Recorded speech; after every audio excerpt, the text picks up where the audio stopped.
The British GT Championship is going to be decided this afternoon. It's a 2-hour race in prospect with the titles on the line in GT3 and in GT4. A 2-hour race with a mid-race pit stop, 2 drivers per car and titles on the line. So, who can win it and how? Let's join Tom Hornsby to find out. British GT champions will be crowned this weekend at Brands Hatch, where 3 crews are gunning for the GT3 title and one of 4 could yet win GT4. Barwell's Lamborghinis have largely bossed 2024, and the senior class battle between them now boils down to 2 key factors: points on the board versus compensation time. Victory at Donington saw Rob and Ricky Collard establish a 24.5-point lead over Alex Martin and Sandy Mitchell. But there's now a price to pay in the shape of 20 seconds extra in the pits on Sunday.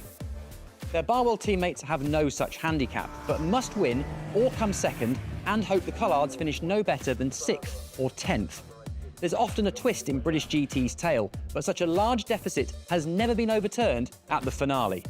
There is a third option, but Sean Balfe and Adam Smalley are 36 points behind the Collards with 37.5 available for winning. Garage 59's McLaren therefore needs nothing short of a miracle if its drivers are to add the overall title to their Silver Am crown. There are no such underdogs in GT4, where the championship protagonists are separated by 13.5 points, fewer than the difference between finishing 1st and 3rd.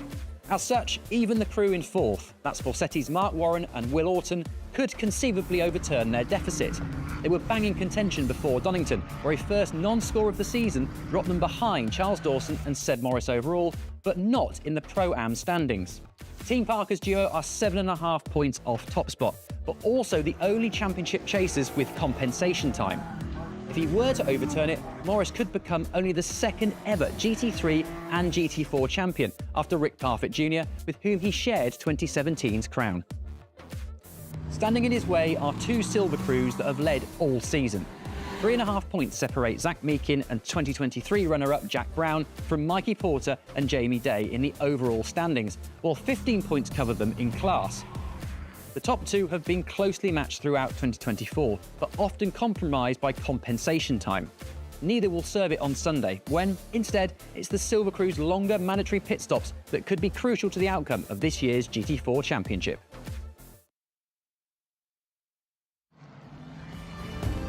So the pit lane is open, cars heading to the circuit. Welcome to Brands Hatch, everybody. Welcome to the Championship Showdown.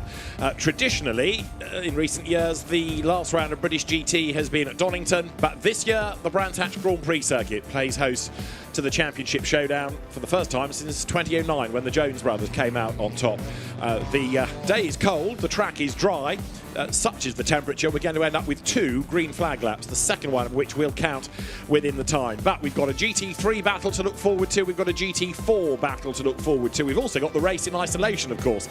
So irrespective of the championship situation, there are people here wanting to win. There are people on the grid that can't score points, including, for example, the car on pole position. That's not a point scorer for this weekend, but it certainly is going to be a car that can win the race. Now, in the box seat, the Collards, dad and lad. Rob, who's won it before in 2020. Ricky, in his first full season of GT racing in the UK, although he has raced in Europe, and they come into the GT3 fight as the title leaders. And we'll see how they fare when we go racing in a few minutes' time. David Addison trackside. I'll be joined by Joe Osborne up here for the race. He's down on the grid at the moment with Bryn Lucas. And guys, certainly we're in for a really busy 2 hours with so much on the line in terms of the championship, as well as a really competitive race in prospect. Yeah, absolutely right, Addison. Usually when we come to the Donington decider, they have to contend with Redgate, but here at Brands Hatch, it's slightly different. Paddock Hill, and when you look up there, it's nervy just looking at Paddock Hill, and these drivers have got to somehow contain those nerves, Joe. Exactly that. We've got a full grid here, over 30 cars. You can see it stretches back. The actual whole straight is banked, heavily cambered, and you're in this natural amphitheatre here at Brands Hatch. So the emotions, the tension is already high. Put a championship on the line. All of these drivers are going to have a lot of adrenaline pulsing through their veins in around 20 minutes' time. They certainly will. We're really used to these sort of conditions, aren't we, and what it's like for this Donington decider Brands. The Battle of Brands is this season. You've been up and down talking to the drivers, as have I. It feels very, very different inside Barwell at the moment. Over the course of the season, there's been a lot of harmony, and not saying that they're not getting on, but they're a very much divided garage, aren't they? Yeah, crunch time, and hopefully that adjective isn't used over the 2-hour race between those cars, but it's going to start to get very spicy, especially around the pit window. Remember, it's very tight in this pit lane, so it's going to be hard for them to box at the same time and not impede each other. That could be another flashpoint between the two. A little bit earlier on, we were thinking there might be rain at 2:45. It looks like that may be disappearing off. We'll have to keep an eye on the skies as well. Why don't you go and find out from the drivers then what their nerves are like in GT3 while I head off to GT4. Perfect. So on pole position, RJN, they've been in the championship this year, a little bit in and out, but this is the first time we've seen them at the sharp end. We've got Alex Buncombe here just giving some final instructions to Josh. It's Josh's first time in British GT, currently racing in the World Endurance Championship. I'm really going to interrupt Al Buncombe. Al, lovely to see you back. Lovely to see you on pole position. We can do a bit of a duo interview here. Josh, lovely to see you. Just first one for you, Josh. Obviously, starting on pole position, you've got a bit of a plan and a focus going into turn number 1. How do you see the first half a lap panning out? Have you got an area you think you might be weak and you have to defend from? Obviously, a very fast Lamborghini right behind you. Yeah, look, we're looking forwards. Plan is just get a good start, stay out of trouble and try and drive away. That's the plan. I mean, we'll see what happens, but yeah, that's what we'll be aiming for. Okay, awesome. And obviously, Al, you're going to be taking over halfway through. Where do you see the strengths of the McLaren being versus some of the competitors, and then obviously the weaknesses in the car? It's tricky, Joe, to be fair. I've not done a full stint in this car, ever in the dry, so it's a little bit unknown for me. Even the tyre wear I'm a bit unsure of, but the temps are low here, so hopefully the tyre can hold on for the whole stint. But like Josh said, you can't really plan a race or a stint, but we just got to try and have a nice sort of clean run at the first couple laps, settle into a rhythm, whether that be first or third, whatever. Obviously, we know the two Barwell cars are up for a big fight today, so we'll try and keep out of their way. Yeah, I think you can play on that emotion. They're in a championship, you're not. Don't worry, I developed the car flat out for a full hour. You don't need to look after the tyre, trust me, unless it goes wrong. Let's start to go and speak to these championship protagonists. I can see Sandy Mitchell lined up beautifully. Sandy, love to see you. Yeah. How's it all feeling inside right now? Good, yeah. I mean, obviously it's the last round, so everything's a little bit more intense, but we've put ourselves in a good position, and I think if you'd given us this grid order before the weekend, we definitely would have taken it. So it's all to play for, and we're well in the mix. So just to play devil's advocate, let's say it's the second half of the race, you're in the car and you're actually behind Ricky. It's a hard track to overtake here. Some of the moves at best 50-50. If you've got a move lined up on him and it is 50-50, flip of a coin if it's going to be contact or not, are you taking it? Yeah, I mean, I think we've got to go for it today. I mean, our objective is to win the race because we've pretty much got no other option unless they have a really bad one. So we'll be going for everything today, maximum attack from the start, and no point coming second, so we're going for it. Okay, brilliant. Not to spook you, Sandy, but obviously he is employed by Lamborghini directly, so it's another interesting dynamic for Sandy there, that he's here with Barwell, here to win the championship with his teammate Alex Martin, but at the end of the day his paymasters are back in Bologna with Lamborghini. So let's go and speak to the second half of this Lamborghini duo. I can actually see Rob is out of the car, got Mark Lemmer. Mark Lemmer, actually, I'm going to give you a real quick fire question, and you're only allowed to say the car number or the name. Who deserves to win the championship? I can't answer that, can I? Probably the 63 through its consistency. But ultimately, what I'd like to see is the best crew winning on the day today. That's how I would like to see it decided. Yeah, and it's a harsh question. You answered it well. He did say the 63, so we'll take him on that. Mark, obviously team manager of both of these cars, and we've got both drivers here. Rob, starting the race out the car, obviously nice and relaxed. You won the championship 4 years ago in this car, in this team, but with Sandy Mitchell, the other guy there. You know his strengths, you know his weaknesses. How do you fare today, do you think, when it all pans out? Listen, a lot of the cars on the grid are very strong at the moment. It's a British Championship. I'm just going to drive the lap, every lap as I see it. We've got no real strategy other than to drive as fast as we can, as hard as we can. We're not going to take unnecessary risks, but in saying that, I think we still have to take a certain amount of risks. We can't drop back too far with a 20-second penalty. So I'm going to be on the front foot, pushing as hard as I can, but we've not taken any stupid risks.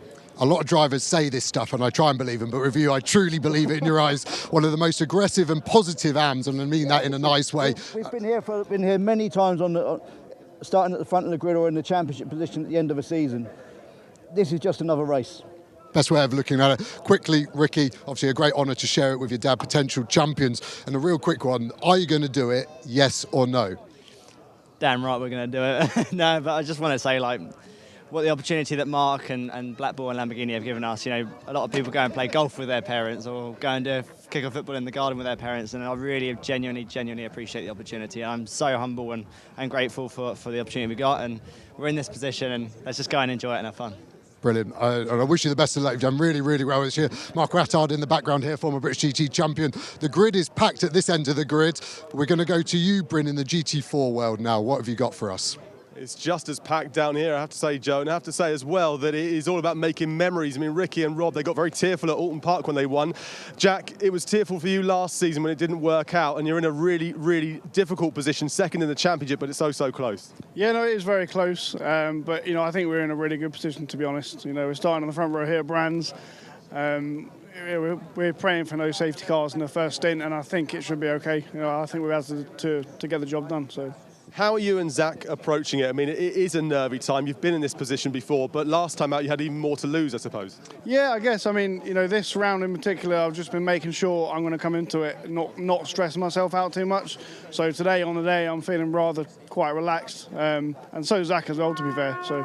Good luck, good luck. You look relaxed. Let's go for a little wander then, shall we? Good luck there to Zach and as well to Jack Brown. See if we get a big smile on his face at the end. And let's go and catch up with Mikey Porter. Mikey's just with Jamie Day. Mikey, if we dive in to see you here, I mean, you guys are sitting third on the grid. Championship-wise, you're leading, so it's a difficult position. You're also silver, so you've got that big 24 seconds to contend with when you come in for your pit stop.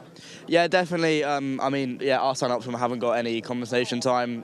Dawson and Morris do. But, yeah, we just got to see what we can do in the race, you know. We think we struggle a bit on one lap pace, but our race pace looks very good. So, yeah, we'll just see what happens. You look very, very calm and composed. Good luck. Let's continue a little bit further on because we've got two more championship contenders. GT4 is so congested. 13.5 points separate the top four in GT4. And Seb Morris here, well, a GT3 champion in the past with Rick Parfitt Jr. I'd like you to stand up if that's all right. I know it's a big camber here, but GT4 champion, if you could win it here today, as you know, you'd be the first person, the only person other than Rick Parfitt Jr. to do it, and you do it in the other way around. Yeah, it's quite obscure doing it the other way around, but I'm going to give it a good go, for sure. You're 130 points, 7.5 points off the top, but as we've been discussing with compensation time, it's looking a bit better for you. You have a 9-second advantage over the others. Yeah, weirdly, it looks like the overall might be more of a shout than Pro-Am because the Aston's got 15 seconds less than us in the pit stop of Warren and Orton. But if you look at the guys ahead, they've got more than us. So quite complicated to work out, but we're just going to have to give it the beans. Luckily, Joe and David will be going through that during the race as well. What have you been saying to Charles in the car? He's looking calm. He's very calm. We've actually not said a lot. We've had a bit of banter. He's been giving me some stick as usual, so he's very calm. Best of luck. There you go. Thanks so much to the Seb. He was actually saying to me earlier on that it's something. They are very composed, very calm. They actually feel like they've got nothing to lose. They win here today. They've got a very, very good chance of winning the championship. But don't write off these two just here because Will Orton and Mark Warren, they may be standing somewhat back in the championship, 13.5 points back. But when it comes down to compensation time in the pits, we've got a bit of an advantage over all the others in the championship. Yeah, it's all to play for, I think, is the best way of summarising it. Mark's been quick all weekend, so let's see what happens in this first stint. And then, yeah, that's... It is all about staying out of danger, though, isn't it, in the first turn? We're used to Donington Decider, Red Gate, and it's always lethal. But then you look here at Brands Hatch, and you've got Paddock some way off in the distance just there. How does Mark approach this? What's the words of encouragement you've been giving him? Honestly, just get through the first lap, and then we go from there. You know, we're on the outside into Paddock. It's never where you want to be, especially with the GT3s in front. You saw what happened last year, so just let's not get caught out in anything and go from there. Donington was unlucky for us, getting caught out in two separate incidents, so we'll learn from that and clean start and go from there. Yeah, it couldn't have gone much worse for you at Donington, but it's put you in a position where you don't have the pit stop compensation time. The road ahead of you is congested, but you can make your way forward, so we wish you the very best of luck. Good luck there. Let's throw back to David Addison, though, because we can hear the horns going off here. We've got to clear the track. This is a nervy place, I can tell you, on the grid. You don't really feel the nerves all that much until you stand on it and you can feel the tension is building. David, it's over to you.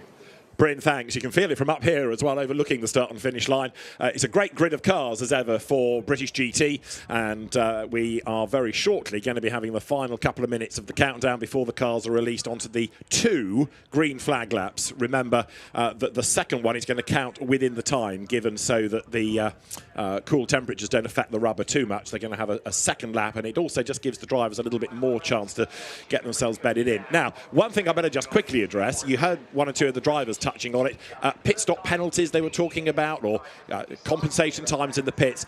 If you finish in the top 3 in your class in a race, you carry a longer pit stop time into the next race. So the better you do in the top 3, the more time you carry. So the Collards won the last race at Donington, and therefore they have an extra 20 seconds to serve in the pit lane. The times that they have to serve within the pits are different in the classes. It's 125 seconds for a GT3 car, it's 155 for a GT4, but then you add on these extra compensation times. In GT4, if you are a silver-silver graded combination, you get 24 seconds in addition, so that balances that against the Pro-Am. I know there's an awful lot of sort of rule and regulation to get your head around, but they're all there to try and equate the racing and make it as exciting as possible. Green flag lap's about to get underway.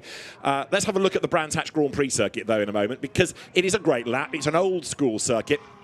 It has got so much in it, and Joe Osborne, this is one of Britain's proper old-school tracks. Yeah, and all the drivers love it, bar none. Nearly 2.5 miles long, really comprised of 2 sections. You've got the first part, the Indy track, and then you go out through Surtees, turn 4, out to the back, through the forest, super fast Hawthorne, the quickest corner of the lap, into Westfield, down the Dingledale dip, which is as big as the one at Paddock Hill, into Sheen, a blind entry.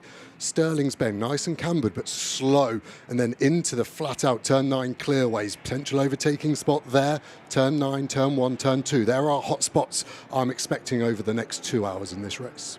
Now, you've just been out there. It's not a warm day. They're going to get 2 laps to get the warmth into the tyres. Is this temperature an issue? It definitely is, and it's a consideration. All the drivers will be worried about it. And this is the way the grid lines up. The start driver is the one that is reflected. The second driver gets in on that mandatory pit stop. Josh Cahill, not scoring points, but on pole position. Morgan Tilbrook lining up alongside. Then Alex Martin, number 78. That's one of the cars fighting for GT3 title honours. The driver from Macau, Kevin Say, lining up alongside. Then Mark Radcliffe and Rob Collard, 5th and 6th. Collard championship leader ahead of Richard Neary and then Simon Orange, another of the McLaren drivers. 9th is ice cream magnate Andrew Howard. Mike Price with his Mercedes AMG lining up 10th on the grid. 11th is where you find Mark Smith and Carl Cavers with the Century Motorsport BMW starting 12th. 13th is Sean Bell, very much the outsider for the championship, and problems yesterday with the crank sensor putting it at the back. Sasha Kakad was in the gravelling qualifying. That's GT3. Then you get to GT4. Not as powerful, not as quick, slightly more standard cars. Pole there, Zach Meakin alongside Aston Miller, ahead of Jamie Day and Callum Davis. Meakin and Day amongst the 4 fighting for the crown. The 3rd of the 4, Charles Dawson with Sam Morris, he's 19th. Luca Hopkinson lining up alongside in his Mercedes, ahead of the Lotus of Ian Duggan, and then Mark Warren, the 4th of those fighting for the GT4 title. Then the Mustangs of Will Moore and Marco Signoretti on the 12th row of the grid. The 13th row, Ben Tusting, having his British GT debut alongside Ian Goff. On the 14th row of the grid, there's the redoubtable Colin White and Stephen Lake in the 2nd of the Mahiki Racing Lotuses alongside. Returning to British GT, Chris Salkeld alongside Ed McDermott with the Paddock Motorsports Mercedes, and the grid's going to be completed by Tim Docker in the Stellar Motorsport Audi R8. That is how they will line up.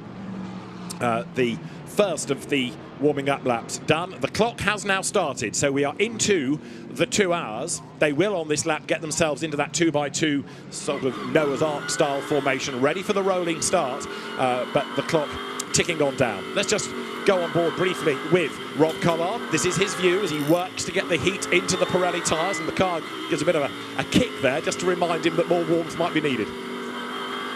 Yeah, exactly. A big snap of oversteer on that right hand down. I'm surprised how violent that was. Maybe adjustment of traction control incoming there just to help look after that.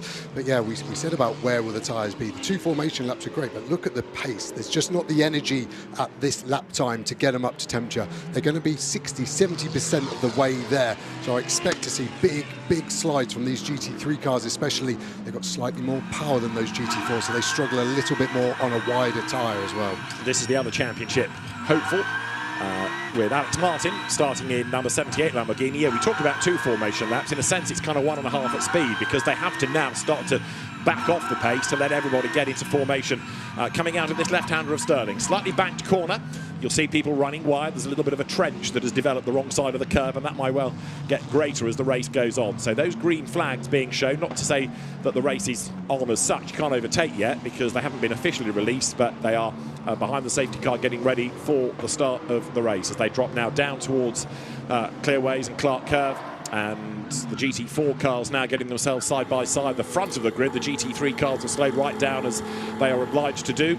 Lorna Vickers, the safety car driver, her 90th start as the safety car driver, peels into the pit lane. Formula Ford 1600 racer herself. Her partner Peter Daly is the race director. He will give the indication in a moment that the race is good to go. The lights will flick to green. The GT3 cars at the front, the GT4 race 1 to watch behind. And we go racing for the last time this year in British GT. Josh Cagill's McLaren takes the lead. Alex Martin gets up the inside of Morgan Tilbrook to go second, and a big lose by Kevin Say. He's in the gravel at the very first corner. He did it at Donington and was able to rejoin. He's in the gravel this time all on his own. It was with contact at Donington. That all looks self-induced, and the man from Macau is axles deep in gravel. As we go on board with Rob Collard, he's got Neary on his right side. Everyone was fair at Druids. Mark Ratcliffe in front. Great start by Martin. He's now on the attack from Morgan Tilbrook. Started second, now down to third. He'll want to get going. The teams will be telling the drivers safety car probable, but keep pushing until it's called. I can't see him getting out of there, and I think you're right. He did it all by himself, Kevin said. Just loop round those cold tyres we were talking about. Have just come to the floor very, very quickly, and I expect a safety car in the next 10-20 seconds. Damage as well for the 47 car in the championship contention, but that is day done. Yep. No way, that is getting fixed. Awful way to finish the year for one of the best AMs we've had in GT4 in Mark Warren there. And there's a Ginetta in trouble as well. I wonder whether the Aston has hit the back of the Ginetta. Safety car being called in the background. That was the voice of Peter Daly, the race director. So we go safety car. I suspect as the Mercedes was spinning, people anchored up, and the Aston of Mark Warren getting into the back of, it looked like, the DTO number 56 Ginetta. We'll check in a moment as they come down towards Clearways.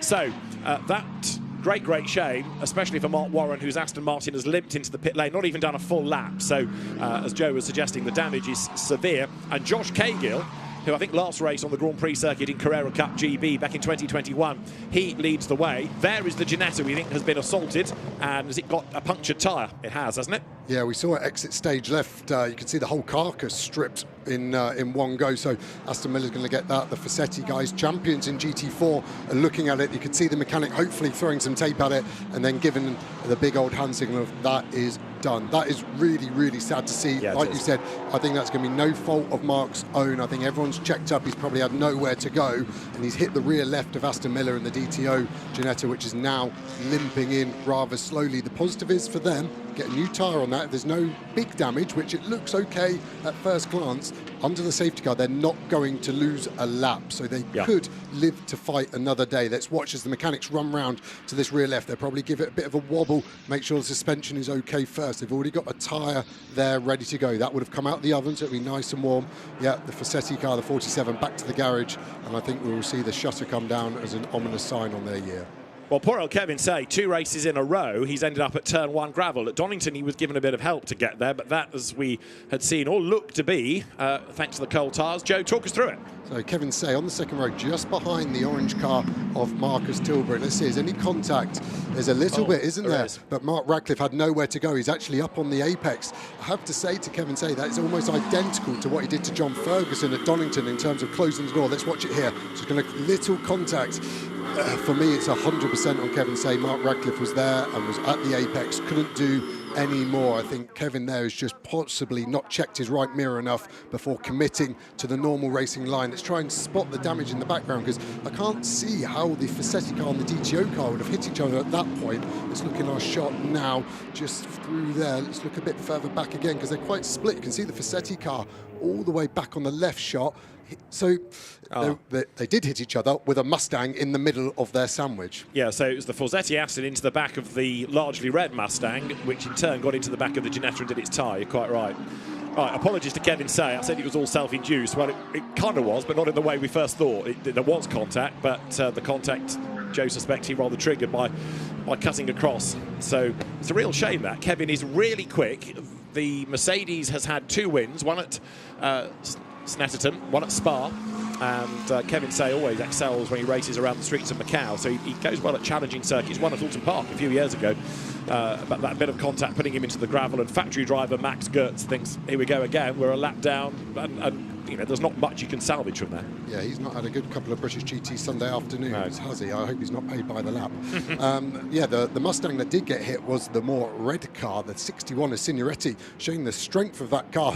Two cars having quite big damage in the Ginetta and in the Aston Martin have both had to pit, and they've carried on their merry way. So, yeah, I think Josh Cahill will be happy with this. He had a good start, nice clean start, and then he gets to do it from a safety car, so obviously going to be single file this time rather than 2x2. And I think from that opening lap until we got to the safety car, he looked like he had some pace to stay up. Safety car in this lap. Safety car in this time, as you hear, so the lights will go out, and now the field will start to bunch up. Once the safety car lights are extinguished, it's up to Josh Cahill to control the pace. While the safety car lights are on, he's got to stay within a given distance of the safety car. There, number 8, that's Richard Neary, nearly tripping over the traffic ahead of him. What was all that about? Just concertining up. I think, as you said, the safety car lights go off, and then I think everyone's starting to slow up, and Neary maybe looking at a slightly different part of his vista, not out the windscreen, maybe looking down at the wheel, checking his settings and stuff. So yeah, that was a big locker. Won't have flat spotted it, but certainly would have woken up as we get ready for the restart. Cahill still going slowly into the last corner at the moment. So now it's up to him to control the pace. The safety car peels in, and Josh Cahill will decide when he wants to, if you like, pull the pin and accelerate away, which is now coming into Clark Curve. So the team RJN McLaren from Bob Neville's team leads the way. Alex Martin is going with him. In third place is Morgan Tilbrook. He has dropped back a little bit. In fourth, it's Mark Radcliffe, who's fallen away further. Alex Martin knows he's got to win this race, and he's in a really good position. And bear in mind, the McLaren ahead of him can't score points. So right now, maximum points are heading the way of that car, number 78 Lamborghini. Yep, the team will be telling that, yes, there's a car in front of you, but it's not taking points, so no risk if we do get close to the car in front. Big snap of oversteer there for the McLaren. You can see it just dart back over to the right, missing the apex here with Martin. Just tyres again, coming up to temperature. It's going to take another couple of laps. Tilbrook looks fast, so he's closed that gap. Slightly sleepy restarts from Tilbrook and Radcliffe in the two orange McLarens, and Collard would have been pulling his hair out there because those gaps were bigger than they needed to be. I've cursed it, haven't I? That's the damage, I think, from being the meat in the sandwich there for Signoretti. Front right puncture. Yeah, it's all low on that right front corner, so in he comes, and there's damage on the left as well. Meantime, in the GT4 battle, that is currently Jamie Day ahead. The incident between Kevin Say and Mark Radcliffe is going to be looked at the end of the session. There, the McLarens getting themselves together with 95 Callum Davis ahead of number 90, which is Zach Meakin. That's bad news for Meakin. He wants to be ahead of that car because he's got a championship to fight for. Yeah, Meakin, remember, was right on the front row, so to be behind these cars, obviously got caught up at the start with Kevin Say. Again, this is kind of what happened to Optimum last year in the championship. They were in a very strong position, and external factors to the driver crew really took it away from him. But he looks like he's got the pace over Davis, but can he find a space to overtake? He'll be looking down the inside, maybe a flash of the headlights, trying to catch the eye there, working out where they're strong. That Optimum McLaren was very strong in the speed traps in qualifying yesterday, so this is the highest top speed they're going to get here, coming over the pit straight. Can he look to the inside into paddock and go on board with that Optimum car? He's feinting to the left. Will he send it to the right? He's looking like it, decides against it. Braking point was about right for both of them, so there wasn't a chance to outbrake him. You can just see struggling a little bit in the dirty air, just losing a bit of front end. Normally when you're following this close, anything over 100, 110 kilometres an hour, start to get it, closes right back up into Druid. Over to the right now for Graham Hill. Look through the corner, hook the apex up. Jamie Day just in front. Slight BOP changes for these cars. Balanced performance. The Aston had 10 kilos taken out, whereas the McLaren had 10 kilos added. So slightly different cars for these drivers to how they drove them yesterday in qualifying. Nose to tail they ran out of Surtees onto the Grand Prix part of the circuit. While they're squabbling, that's just playing into the hands a little bit of Jamie Day, letting him get clear in the Aston Martin. Zach Meakin tries to find a way past Callum Davis. He thinks about the outside, there's no gap. Thinks about the inside, there's no gap. The Brands Grand Prix circuit, hardly the widest of places. Bear in mind, this used to be a Grand Prix circuit. The last Formula 1 Grand Prix, 1986. It's almost hard to believe now. You look at a GT car, which in itself is quite a big, wide beast. Up now, through Dingle Down, heading towards Sheen Curve. Zach Meakin, he's got the pace, he just hasn't yet found the gap. Yeah, I think he's got half a second if he could get clear of the 95 race lap McLaren Artura. The problem is when you're racing against the same car, you've got the same strengths and weaknesses, obviously, so you've really got to, as a driver, knuckle down. And the best thing to do is to try and get them to defend like he did into Hawthorne's, but then sweep out, carry the speed on the cutback. He's got a little run here, but I don't think it's enough to get the run into turn one. Just going to GT3 for a moment, Alex Martin, who is in second in the race and scoring maximum points right now. Just to digress, up the inside goes Zach Meakin, almost alongside. Let's just see whether he can get the job done at Druids, and then I'll finish off the Alex Martin point because it's of relevance in the GT3 contest. Up the inside line goes Zach Meakin. He's got the job nicely done and goes through. That is great news for him in the GT4 battle.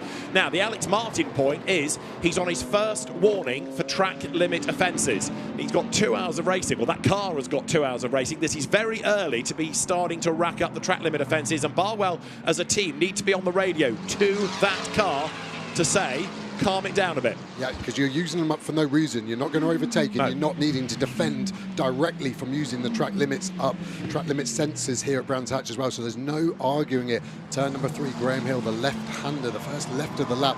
Very easy just to carry a bit too much speed, or get greedy with the throttle and open that steering up to carry the exit speed, but then the sensor you hit, the pressure pad takes a picture of the car straight to race control, and then that is communicated to the team. So we go on board. Looks like we're staying with Cahill at the moment. The last lap, Tilbrook, the car behind us, again another McLaren, did do the fastest lap of the race, but that fastest lap of the race did go to Martin, then got snatched by Neary further back as well. As we look in the Barwell garage, it's looking a little status quo at the moment at the start of this race, isn't it? We see it in British GT as the tyres drop off a little, as the pressures come up, as the fuel burns off, we get a second kind of hit of where the people's pace is in the grid. Right now, though, the championship advantage is still going the way of the Collards. They would still be on top, 182 versus the 177 that's confirmation of it, of Martin and Mitchell. So the Collards, Dad and Lad, aiming to be the second Dad and Lad British GT champions after Glyn and Jim Geddy. They lead the way in the championship. And Rob, I think, was saying it to Joe on the grid. He said it to me earlier on in the day. It's just a normal race. If I see a car ahead of me, I'm going to attack it. I'm not driving with a calculator in my mind and thinking about points, because you can distract yourself. You can give away a place and give away 2. And there's a big lose up at Druids for number 62 Ford Mustang of Will Moore back into the race. But Rob Collard, we know he's an attacking driver. How did the Mustang spin? It got Goffed, didn't it? Ian Goff up the inside. Yeah, it was a little bit of a late move originally, it looked, but then Goff was quite alongside him, wasn't he? He had his front left on the door, which is in the area of just about being okay, but I think the move was instigated too late, and I think race control will look at that one. It shows the strength of the BMW to be able to move a Mustang, because they're not the lightest of cars. There is Rob Collard over the line then.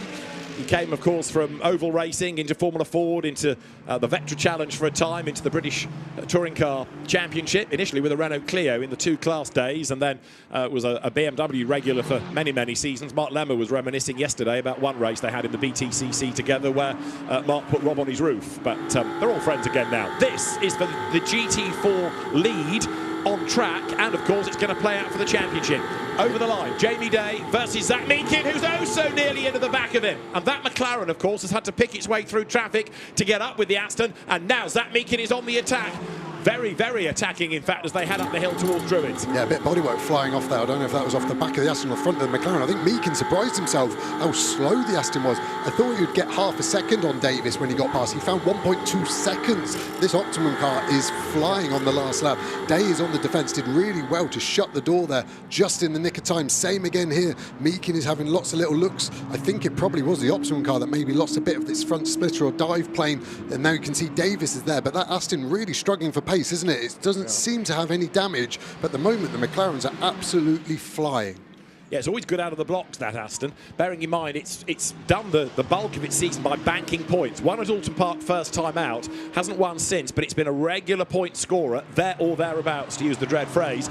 But Zach Meakin has shown great pace, as we've been saying in this. He's fought his way past the McLaren behind of Callum Davis, and he's got himself right onto the tail of Jamie Day. Out of Sheen Curve now. Yeah, from that great camera shot, the close-up of the McLaren, he's lost his front left dive plane, so that's going to be a little bit of downforce lost. So let's have a look. I think we just go for the cutback. Day closes the door just about fairly, in my opinion, and you can see the bodywork shredding over the windscreen.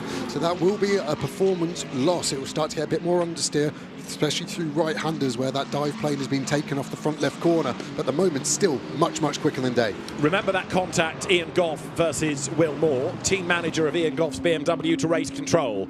And that's not to inquire about his health. So a penalty looms, I think, for the number 29 BMW. Now, because Zach Meakin has got a bit stuck behind Jamie Day, he is being reeled in by Callum Davis. So now you've got 3 for the lead for the GT4 battle. And in a sense, this is bad news for Zach Meakin, because not only is he trying to attack, he's also got to defend.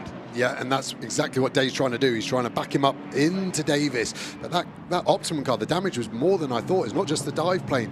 It looks like a shark has jumped out and taken a bite out of the front. And my worry there is as it opens up, the air is just going to be rushing through. It's going to be like a parachute, so one performance. But eventually that might start to delaminate that carbon splitter, and that could become a big problem. And they're not going to be able to stick any tape on that for another 40 minutes until it does its compulsory pit stop. So together they run for the moment the battle of the British brands, at Brands, with Aston Martin ahead of McLaren. Through the right of Westfield they go, drop down and then climb the other side through Dingledale up towards Sheen Curve. And they run over the curb now down towards that left-hander of Sterling's. Callum Davis staying with them. But yeah, Zach Meakin has shown great racecraft in all of this. Now, how does he outfox Jamie Day as they come down towards Clearways? He's on his toes. He has a look to the inside, possibly more in hope than in anticipation.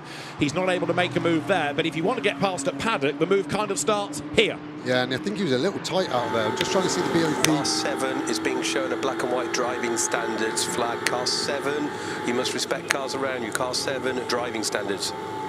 Yeah, not surprised. I thought it was just about clean when he closed the door on him, but Peter Daly's going, it was just about acceptable for not to be a penalty, but more the same, then it will start to ramp up in its severity, I think. But yeah, BOP-wise, look similar, don't they? Out the corner, the Aston gets the kick on the brakes, the McLaren then reels it in. Of course, there's a concertina effect, which exaggerates that. It'd be the mid-speed and the high speed that Meakin is trying to work out. Am I stronger or weaker? Because then that determines where your best overtaking opportunity will arise.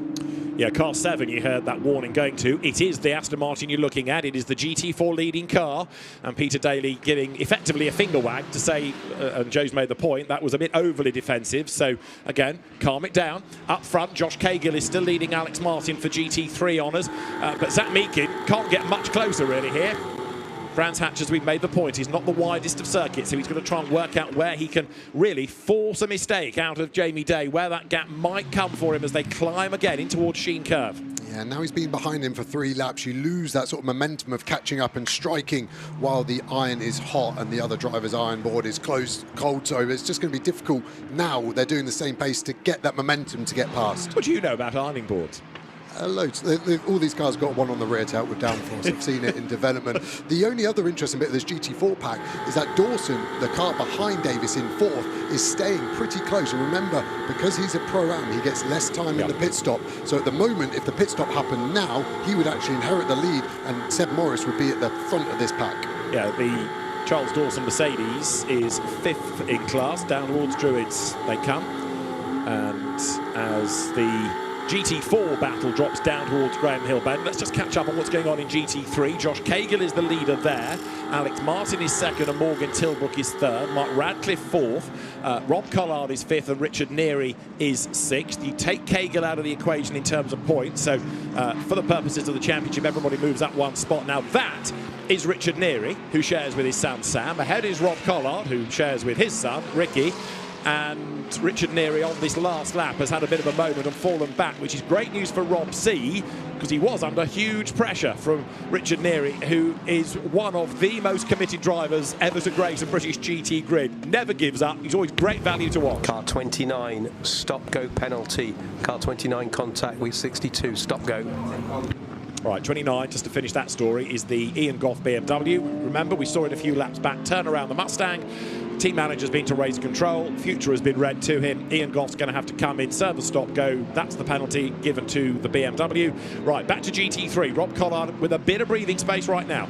Yeah, but like you said, he actually lost half a second on that last lap near, and he was only 7 tenths behind on that lap. So he was 2 tenths behind Collard. That's the same gap as we've been watching between the GT4 leader, Day, and Meakin behind. So that's how close it was. So Neary's obviously got pace. He is catching a little bit on this lap in Sector 1. We'll get a better read as well at the end of Sector 2, obviously, but that's obviously a fast car, that Abbott Mercedes. And Collard isn't really being held up, is he, by Radcliffe in front? So that obviously is the pace. Fastest lap of the race at the moment, Alex Martin in second place. So the Lamborghini is quick, but at the moment Collard is not as quick as Martin, and that isn't something we've seen very often this year. The Lamborghinis, incidentally, given a bit more weight this weekend, so they're slightly heavier. They're not uncompetitive, but they are a bit heavier than previous rounds. Now, back to the GT4 story. It is still number 7 Aston Martin of Jamie Day ahead. Yeah, and with GT4 story, we're getting GT3s now starting to lap the back of the GT4 pack, so we know how much spice that adds.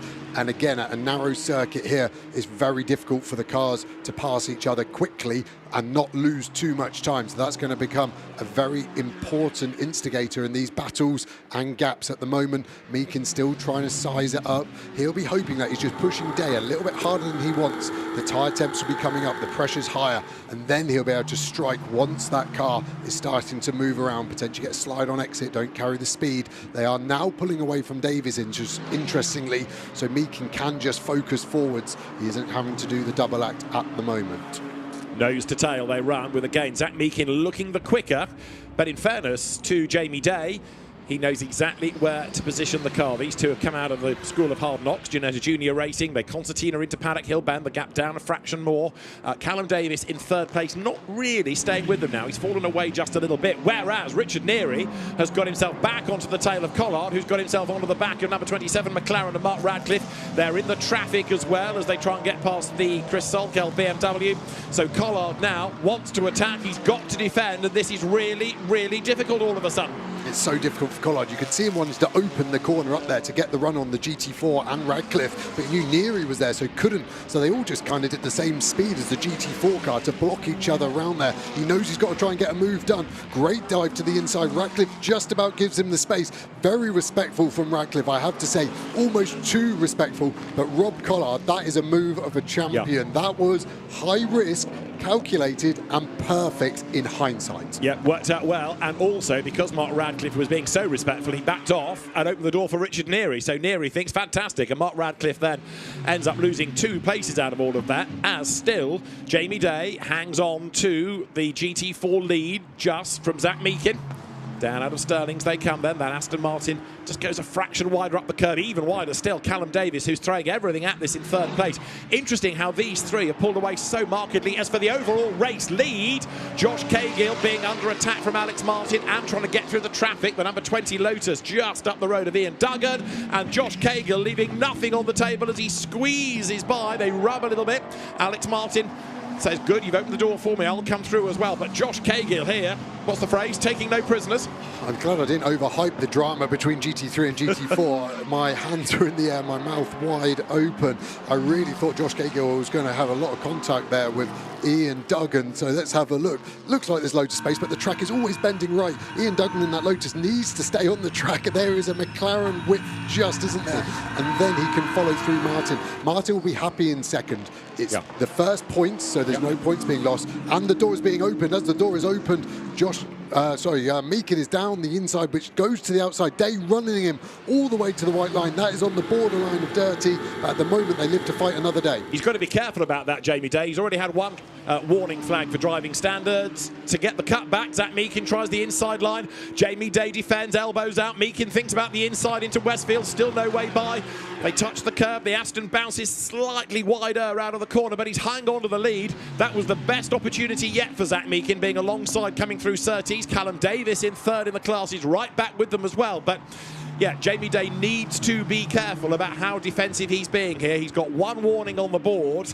Doesn't want to keep adding to that. No, again, that would be a half warning. I don't think he's far away from Peter Daly really looking at him. And the problem is when you start to look guilty, you get more and more penalties. And we see Collard now being held up by the same Lotus in the same point as the GT3 leaders were on the last lap. Gets through, Neary doesn't for another corner. So Collard will be happy there.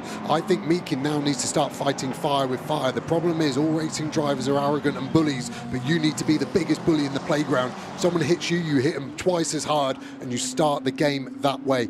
Remember, if this was how the race finishes, whoever wins the race wins the championship. So if those positions changed on track, that would also change the championship winner. There couldn't be more on this battle right now. You're on board with Zach Meakin as he heads towards Surtees. Has a look. He was alongside here a lap ago. That Aston may be just slightly more wayward onto the turn-in, but it's all good for Jamie Day. He comes out of the corner ahead still, and on this lap, there's no opportunity for Zach Meakin to get up alongside. He thinks about it on the inside. All the while, he's darting around in the mirrors. That's to try to distract Jamie Day, who is not for cracking. That Aston might not be the quickest car within GT4, but it's one of the widest, and it's being driven well in terms of its defence. Now, even they are coming up on traffic now, and that is to negotiate. I think it's the Tim Docker Audi. Incidentally, Kevin Say, who we saw be hoiked out of the gravel earlier on, that car never rejoined, and we lost Mark Warren with the damage early on. So drama on that first corner and up to turn 2, resulting in a couple of cars being out of the race. Out of Sterling's then. The Audi, which is being lapped by other GT4 machinery, keeps to one side. Jamie Day goes through. Zach Meakin not able to think about a gap on the inside into Clark Curve, has to fight the steering a little bit. And now, is he near enough to make a move into paddock? Doesn't look like it. Looks the other way. Davis is closer to the back of him. Meakin would have been annoyed with the great driving from Docker there in the Audi, getting out of the way. He would have been wanting that car to get in the way and just trip up the Aston Martin to allow him a run. Davis on the flashers. You can see how aggressive everyone is being. It's going to start to boil over. We're only a quarter of the way through this race as well, remember. Still got over 90 minutes remaining and another set of drivers to come in. Those second set of drivers will be weighing each other up as well. Remember, it's very difficult for the car to keep the same pace, and then you swap the drivers and you're going to get Porter there with the blonde hair taking over from Day. Jack Brown will take over from Meakin, so we will get this all again. Hard to call with the second set of drivers who I think is faster. I think they're very balanced like we're seeing here as well, so I expect the battle to stay like this for the foreseeable future.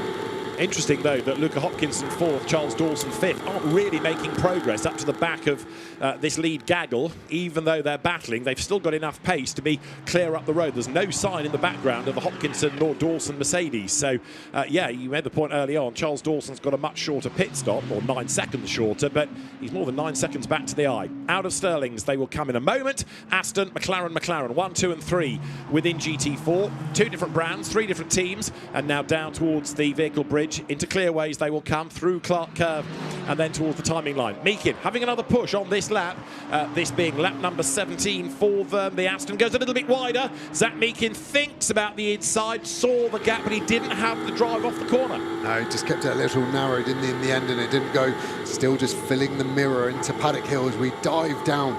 The camera always flattens out. This is like a roller coaster without rails. You fall down there, your stomach goes all the way to your mouth. It's like when you sit on the toilet and all the toilet seats are up and you sit much lower than you thought. It gives you that real big adrenaline hit of fear, and then suddenly it bottoms out and you're all okay and you live to fight another day. But I think Meakin's starting to get a little frustrated, gets a run to the inside, can't close the door there now, Day. That's too late. He knows that, opens it up, still squeezes it. Meakin, how aggressive are you? Run him up to the grass would be my advice, because he's going to stay on your outside otherwise, which he does. Keeps his foot in, contact there. Meakin squeezes past just. Let's see where the pace goes. The Optimum guys celebrate that one. Let's see whether the Aston can come back on the inside down to Hawthorne. The answer is no. Had he been able to stay alongside coming out of Surtees, the answer could have been yes. But now Zach Meakin, having gone through, tries to get away, and Jamie Day can't think about retaliating because he's got to go defensive. He's got another of these pesky McLaren Arturas right there behind him, and you can see the gap opening up. We did say the McLaren, the yellow nose car of Zach Meakin, looked as though it had better pace. Well, now it's found the gap. Now it's found a way through. It is getting away. Lots of leaves scatter themselves across the ground, but you can see the new GT4 situation. McLaren ahead, and that is going to be really interesting as far as the championship is concerned. And the other concern would be, having lost one place, whether now a bit of the fight goes out of number 7 Aston and it starts to lose more places, because you can see how much time it's lost straight away. Yeah, it's amazing. That Optimum car's really hooked up, isn't it? And at the moment it's done half an hour, so it's obviously not gone aggressive with its tyre pressures. I assume it's going to keep that pace nice and consistent over the remainder of this one. Davis looking strong, and that's what I was saying. Look at the graphic. The championship now swings directly the other way. One position, in the race and in the championship. So strong. Race leader in the background, GT3 now catching as well. So yeah, look at the optimum pace. That's already nearly a second, I would say, in under half a lap. And they're about to be lapped by the overall race leader as well. So there is Josh Cahill, who is now 2 seconds to the good over Alex Martin, who is the notional leader, and as much as he's the best placed of those eligible for points, they come down then towards Hawthorns with number 2 McLaren, the GT3 lead car, going through. Bob Neville's team always welcome in the paddock, and as he goes out of Hawthorns now, what are you seeing? The engine cover's loose, or something on the roof of that McLaren, the RJN leading car. Something is flapping on its sort of left rear. To me, it looks like the engine cover's starting to lift up as we see Martin dive down the inside, thinking not that gap is growing. I think that is there. Can you see the flapping on the roof line of the number 2 car? Martin to the inside of Davis. He's lost a lot of time in the last couple of corners going on board now. Frustrations building. It'll be interesting to see. I do know with that McLaren, if you lose the engine cover, the cooling goes out of the window, and it probably would have to box. So let's keep an eye. And Josh Cahill's on his second track limit warning as well, so he's got to be careful now. Over the line it goes. That car starting from pole position. RJN's first pole since 2020. Alex Bunkum's first pole since 2012. And Mark Lemmer there, who runs the Barwell Motorsport team, watching all of this inscrutably, thinking, OK, well, we're effectively leading because we're the best of those scoring points. There is Rob Collard, who is now running 4th on the road, and that's 3rd of those that can score points. And chasing after number 77, the Morgan Tilbrook driven McLaren that squeezes its way past Callum Davis. Here comes Rob Collard, and having shaken off Richard Neary behind, now the focus is on gaining another place. Yeah, and it looks like he's reeling Tilbrook in. We talk about GT3s losing time in traffic. Look how much Davis has lost today with the GT3s. There's the bonnet cover that I'm talking about. You can see the little black marks on that. They're the clips. So I assume the pin has failed on the front leading edge, but that will be slowing him down. But I'm scared the wind's going to get him, rip it clean off. Or at what point do the scrutineers say, we need that car in? Because it's becoming a mechanical hazard. If, as Joe suggests, the air gets under that and rips it off and there's another car around, it could be quite dangerous. You know, you never know where that bit of bodywork may end up if enough air gets into it to sort of peel it back like a tin can top. Yeah, amazing. As a driver, I don't even consider that because I'm not worried about anyone's danger or health and safety. I want to go fast, but you are right. My guess is that is getting bigger. Yeah. RJN's only hope is to go up to race control and say, it's not getting any worse. There's 4 pins on that engine cover. Only one's failed. It's a safe one. We don't need it. As we go, Collard to the inside of Tilbrook. Great move, same as he did on Radcliffe on another McLaren turn 1. Tilbrook looking a little bit racier on exit, decides against it. Collard closes the door. Another great calculated move, slows it a little bit, but I think that will be job done. But this is how you go about winning a championship, isn't it? You don't just sit there and bank the points. Rob is fighting for this, and OK, you might say, well, you don't need to be doing that. Ricky thinks you should, and he's happy, and there's lots of applause from the team because Rob Collard very much on his toes. Now he's coming up to try to lap the GT4 leader. So remember, although Rob Collard doesn't lead the race, he still leads the championship. And with every place he's gained, he's made that life more difficult for Sandy Mitchell, who will take over from Alex Martin in that second stint. Now, there's no pit window as such, but within GT3, the minimum you can do as the start driver is 62 minutes and the maximum is 70. So the pit window, such as it is between 62 and 70 minutes. So the GT4 drivers have to go just over the hour mark. That means you've got another 27 minutes, give or take. So we're watching Rob Collard. We've also got one eye out on that number 2 race-leading McLaren and the flapping bodywork at the back. Do we need to get worried about it? Well, let's ask co-driver Alex Bunkum. He's with Bryn Lucas in the pit lane. I think in short, David, the answer is yes, you do need to get worried about it. Alex, you're just saying they're going to call you in for that. Well, I would have thought so. It's looking pretty loose on the left front part of it. So obviously it's catching in the wind and it's not going to get any better for sure. I don't know what's caused that, but a bit frustrating. Hopefully we won't need to come in, but I can't see they'll let us continue with that. I would think that would be deemed to be a little sort of dangerous. So if it flies off, yeah, for sure, it could leave quite a lot of debris on the track. There's 2 arguments, isn't there? One, try and keep it going until you get in for your natural pit stop, and the other one is if you're forced to come in. That would be the ideal, yeah, for sure. If we could do another 25 minutes, I think, until we can box, then obviously the boys can get to work and stop. But yeah, for sure, if we have to stop, we're going to find it hard to get a result there. it's a real shame, but hopefully you won't have to box until the right time. But there you go, David. It does sound like very much like they're going to have to come in and get that fixed. Doesn't it? Alex Buncombe being a realist as well, accepting that, yeah, we can see it, we know we might have to do it. Yes, they'll probably keep the car out. They don't want to sort of waste a pit stop. If they're called in, fair enough. They'll keep it going as best they can. The team will be looking at it and assessing whether it is getting any worse. There, nearly 3 seconds back, is Alex Martin. Just to make the point again, the lead car is not eligible for points because of late season driver changes. What the championship doesn't want are, for want of a better phrase, ringers coming in late in the season and affecting the championship outcome. So if you change drivers after a given part of the season, you can't score points. So this is the best place of those season-long cars with the same crew of drivers, Alex Martin and Lamborghini factory driver Sandy Mitchell, and they are on for maximum points at the minute, even though they're 2.8 seconds back. Down through the right-hander of Druids, that car will come. The latest from RJN is, I think Joe touched on this, it's not getting any worse. It won't get any better, of course, but they are determined to try and hang it out there for another 23.5 minutes. And are probably saying, I do wish that TV camera would show something other than our car, because all that's doing is showing it to race control. Look at something else. Well, there's Rob Collard. He's doing a good job still. Third on the track now and getting closer to his teammate. Yeah, the pace is really good and it's getting better for that car as well. Remember, when they do have their pit stop, 20 seconds longer in the pit, so he's got to really knuckle down here to try and give Ricky the best possible chance of being in front of drivers that at the moment are in that 20-second gap, which goes all the way down to P10, Sean Balfe. So yeah, his job isn't done just because there's probably no more cars to be overtaken in this stint. Every second literally counts. Just going back to the RGM McLaren, the only other thing I'd want to be told as a driver if I was Cahill in there from the team is, if you hear a bang, as in the engine cover has gone off, yes, check the rear wing is there in the mirror, because that could take out the whole rear wing in one go. And I've actually had that in a Ginetta GT4. We added some cooling and the rear window popped out, took the rear wing out in Abu Dhabi, and then suddenly we had a lot less grip when the wing wasn't there. So just another thing to maybe consider, that it isn't just danger to others, danger to that car, because that would be a big piece of bodywork to come off in one fell swoop. I would agree with RJN, however, it is not getting any worse. And Race Control, I think, will also be wanting to have a look at it, because they will assess, probably like us, that, yeah, OK, it's not ideal, but it isn't getting any worse. They'll want to keep an eye to it.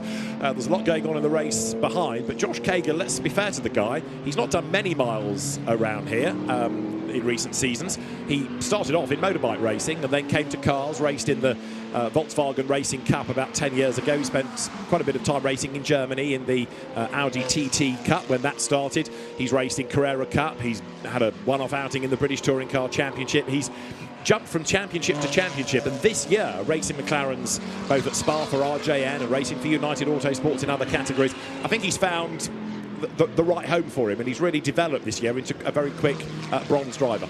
Yeah, and I think that's where the McLaren has a lot of strengths for the AM. It's a very drivable car, carbon fibre chassis, so it's very stiff. You get to feel everything there. Carl Cavers, we're looking at the 22nd century BMW, had a really good pre-season doing lots of testing. I think they will be a little bit upset with how their campaign has gone at times, showing flashes of speed but haven't had the luck and the consistency to back it up with overall results, and that's why I think they're not maybe in the championship position they feel they would have been at the start of this season. Especially as that was the type of car that won last year, Dan Harper and Darren Lung, who we've seen on occasions in British GT. Now that's the sort of rank outsider, Sean Balfe, who has won the British GT title before, coming up towards the line. He's on the back of Mark Smith now, the two McLarens together. 9th and 10th they run.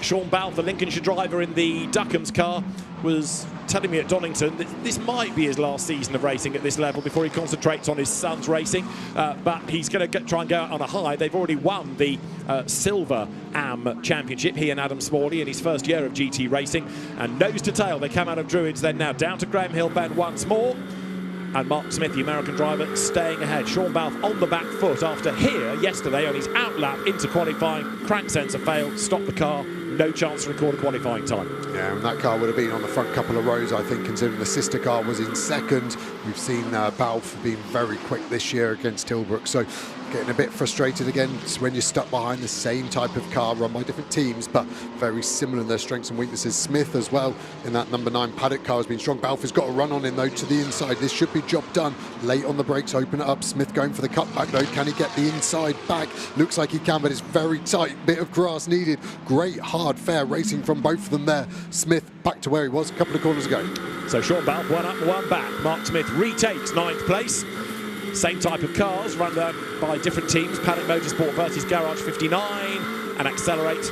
Now, once more down towards Clearways. We are with an hour and 19 minutes to go. The GT4 cars can stop 2 minutes before the hour. GT3 can stop 2 minutes after the hour mark. So we're not imminent for pit stops, but we are getting a bit closer. Yeah, it'll definitely be the drivers that are getting a bit tired.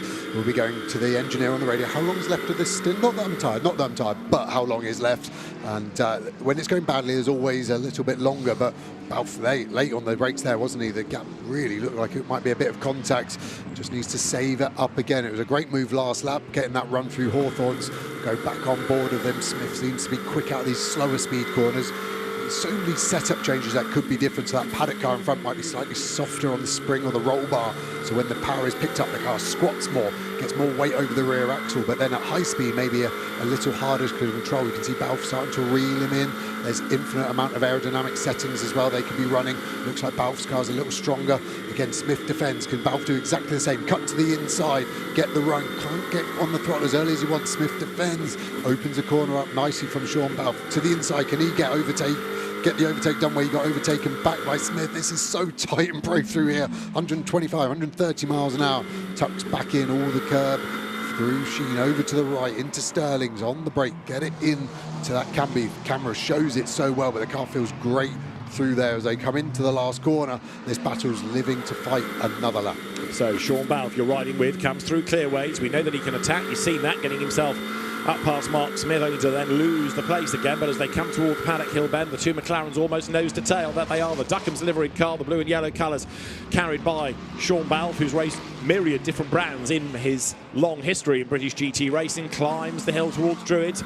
Mark Smith stays ahead of him in the car shared with Martin Plowman, absolutely nose to tail. And again, as on that previous lap, down to first gear for Druids, but Sean Balfe so late on the brakes, but actually manages to stay tight up behind Smith. He doesn't wash out through the corner. Maybe he loses a length here coming out of Graham Hill Bend, but largely he is being very tidy despite being late on the brakes. Yeah, he's hitting his marks on the line he wants. He's not getting distracted with if Smith runs a little bit wide. He just does his own thing, just always trying to fill the mirrors of the car in front, just trying to catch an eye. Does it very aggressively there, right on cue. Thank you, Sean. Just trying to get the run. That's all it's about, just carrying the momentum to force the car to the inside, then just be that little bit later on the brakes. This is going to be difficult now. I think Smith has now got a chance just to find out where he's strong, and it is this part of the lap. And I think Smith is doing a very good job of just trying to carry a little more speed in so he doesn't get that. There's that engine cover. It has not got worse, has it? Lamborghini's reeling them in rather quickly. Yeah, but that's been down to traffic. They've had another wave of slower cars to get through over the last couple of laps. I was watching the gap coming down. It's actually gone up again. It was 2.1. It's gone back out to 2.7. So it was through the traffic where Josh Cahill was compromised. Now he's got an opportunity to try to stretch that once more. Of greater significance, really, is Collard catching Martin, because this is for the notional race lead, as in the best of those that can score points. So, two Lamborghinis, both out of the same stable, and bear in mind that third on the grid was Alex Martin, sixth on the grid was Rob Collard. Rob's had to do a lot more attacking to get here. Yeah, it just seems to be getting stronger. Other cars starting to lose a little bit of pace, but Collard is metronomic with it as we look back from Martin at Collard, coming through Hawthorns, just trying to work out the gap, trying to work out where Rob maybe is stronger than this car. Martin will be looking in his mirror, just going, I think I've got this. I just need to make sure I don't make a mistake. And that really is his focus. I'd probably just peel off a couple of tenths of a second a lap just to add some consistency, not to let Collard through. That really would be championship done. I think if Collard can get past Martin, then it is going to be a steep ask for the 78 car to beat the sister 63. Now, bear in mind also that in the case of number 63, there is an extra 20 seconds to serve in the pits, a legacy of winning at Donington. And right now, that would drop that car down the order markedly to the top, just on the fringes of the top 10. So it is looking good at the minute for Rob, but it's still going to be a pretty tough stint for Ricky Collard. We'll get a better idea when we get to that part. But, you know, the gaps aren't massive between the cars, a little bit lower down. So at the 20 seconds in, it's going to cost quite a lot of places for that car on exit from the pit lane. It's going to be an interesting second stint, that's for sure. We're not done yet. It might be looking good right now for Rob Collard, but you can see why Rob has been talking about attacking to try to overcome the 20-second compensation they will have to serve for winning at Donington. Yeah, Rob is on the limit though. He's pretty wide out of turn 3 there. Would have been close to the track limit sensor. Again, the gap to the RJN car looks a little stale in that sort of mid 2 seconds, but Collard is looking punchy. I think if he gets the opportunity, he's going to strike. Interesting to know, into team with the engineer, I think should be telling Martin that Collard has done 2 overtakes into turn 1 at paddock. That's where you need to be careful. Held up a little bit by the Mustang there. We're going to get a little bit more of this GT4 traffic getting involved. The other element is on which lap do they bring each Lamborghini in. They don't necessarily want to double stack because they kind of have enough for a car and a half in terms of personnel and equipment. So you've got a refueling rig or the dump churns. They would therefore ideally like them in on separate laps. Which one do they bring in first? Maybe it's Rob Collard to get him out of the traffic, and then he can hand over to Ricky, who can get on with that task of trying to compensate for the 20 seconds lost in the pits. We will see. It's going to be interesting to see how Barwell treats all of this. The lead gap, though, is right down. 0.8 of a second now as Josh Cagill is being monstered by Alex Martin, and you can't blame that on traffic, can you? So the gap has gone from 2.7 down to 0.8 of a second. Now, has Cagill got a problem, or was he having a mistake somewhere out on track? He's not yet been able to respond and go storming away again. So 3 for the lead with an hour and 13 minutes to go. McLaren, Lamborghini, Lamborghini. Yeah, it'd be interesting to see what that engine cover is losing them. Just going to start looking at the speed traps. It still looks quite strong, but I'd imagine as a complete guess, it's got to be a mile an hour or 2 because it's a huge amount of drag. So it will be hurting him a little bit. Is it getting worse? It's hard to say. It definitely lifts up as the car gets faster. I think the other 3 pins are sticking fast at the moment. So Josh Cagill, clear road ahead of him in the first sector, slower than was Alex Martin. But this is all of a sudden. The gap had gone from 3 seconds down to 2.7 to 2.1, back up to 2.7, and now we're at 0.8, and he's not getting away, which does make me a little bit more fretful. In the middle sector, Josh Cagill only 1,000th of a second slower than Alex Martin, so they're evenly matched through there. But Cagill really needs Collard to get onto the back of Martin and start attacking him. Now maybe that gap is just creeping up a little bit coming out of Clark Curve. The McLaren will go through, and from 0.808, 0.6, come down over the course of the lap even more. So now really, for the first time since the start of the race, Josh Cagill is on perhaps borrowed time. We've got a yellow flag out as well, I understand, at Stirling's. There's a car off the road. It's the number 67 McLaren, as this is Sean Balfe getting up the inside of Mark Smith, and they lean on each other in replay. From the onboard, this was Sean Balfe's view. He sees a gap, he goes for it, sees Mark Smith, tries to brake, clatters into the side, gets sideways. Great racing between these two. I love it. I think it was a fair result. I think it was a bit of a lunge from Sean, a bit of contact, but they both live to fight another day. Full course yellow imminent. Sorry to interrupt you. We're going full course yellow with the Simon Orange McLaren off at Stirling. So the full course yellow is being called for now, and what that has the effect of doing is slowing everybody straight away. That you don't need to get the safety car out and find the leader. Everybody has to slow right down on instruction to a delta speed, and the race director now has total control of the race instantly. Everybody is slowed right down. Yeah, Tilbrook has caught up a lot. He did the fastest lap of the race on the last lap, but he must have really been late on the brakes to get down to 80. There's GPS sensors in all of these cars, so if you are too late and it's after the call, you will attract a penalty. I hope that isn't the case for that McLaren. But as we see the Army number 44 Toyota Super GT4 coming in, looking around the front end, is there some damage there? Was that maybe what happened with Orange at Stirling's? I don't know, but it's not looking positive for that British Army car. No, it's going to take a while before that goes back out on manoeuvres, I think, isn't it? So the troops are there to try and get the car back into the field, but the Toyota with a problem, clearly. Engine cover up. There is the reason for the full course yellow. It's Simon Orange, who looks like he's gone straight on at Stirling's. And to do that, one would fear failure more than mistake. Simon Orange has got a long way through the gravel into the tyre stack. The car is going to be removed. That, in a sense, is the easy bit. It's the tyre barrier damage. There he is. Doesn't look like there was contact with anybody else, and the car comes through frame, heading for the tyre barriers. And there's damage to the barriers as much as the car. Kaboom! There it is. And he moves that tyre stack quite a long way back. Yeah, the only thing, the Mustang looked at a slightly jaunty angle as it came into shot. So it'd be interesting to see, again, potentially a bit of contact between the GT4 Mustang and Orange there as he trudges away. Shame they've missed a couple of rounds this year. Would have been good to get them on a high at the end of the year, maybe ahead of a full campaign next year. But yeah, it shows you the speed of these cars. Even with a gravel trap to slow you down, you still hit the wall fast, because on entry there, you'll be back up to 120, 130 miles an hour before you brake. So yeah, a great illustration of quite how fast these cars are on a very narrow, fast circuit. Simon Orange, okay, is out of the car, but that's its race done. So this has the makings of being a lengthy caution period, because they will want to make sure that not only is the car out of the way, but the tyre barrier is safe and the barrier behind it is still upright before they go racing once more. And in true fashion, this happens at exactly the time you don't want it, as you nudge towards the pit stop period of the race. So we're under full course yellow. There is an incident involving 62 Mustang as well as the McLaren under investigation, so your jaunty angle spot looks like it's got some credence to it, because race control are having a look. They'll have all the CCTV cameras from around the circuit as well to see whether anything had happened between those two. So it's being looked at. So full course yellow, they'll want to move the car, they'll want to sort the barrier out. Once that is done and there aren't people working trackside, then a safety car will be scrambled for the restart of the race. So it's going to be a longish period, this, to move car, sort damage, then get everybody in line.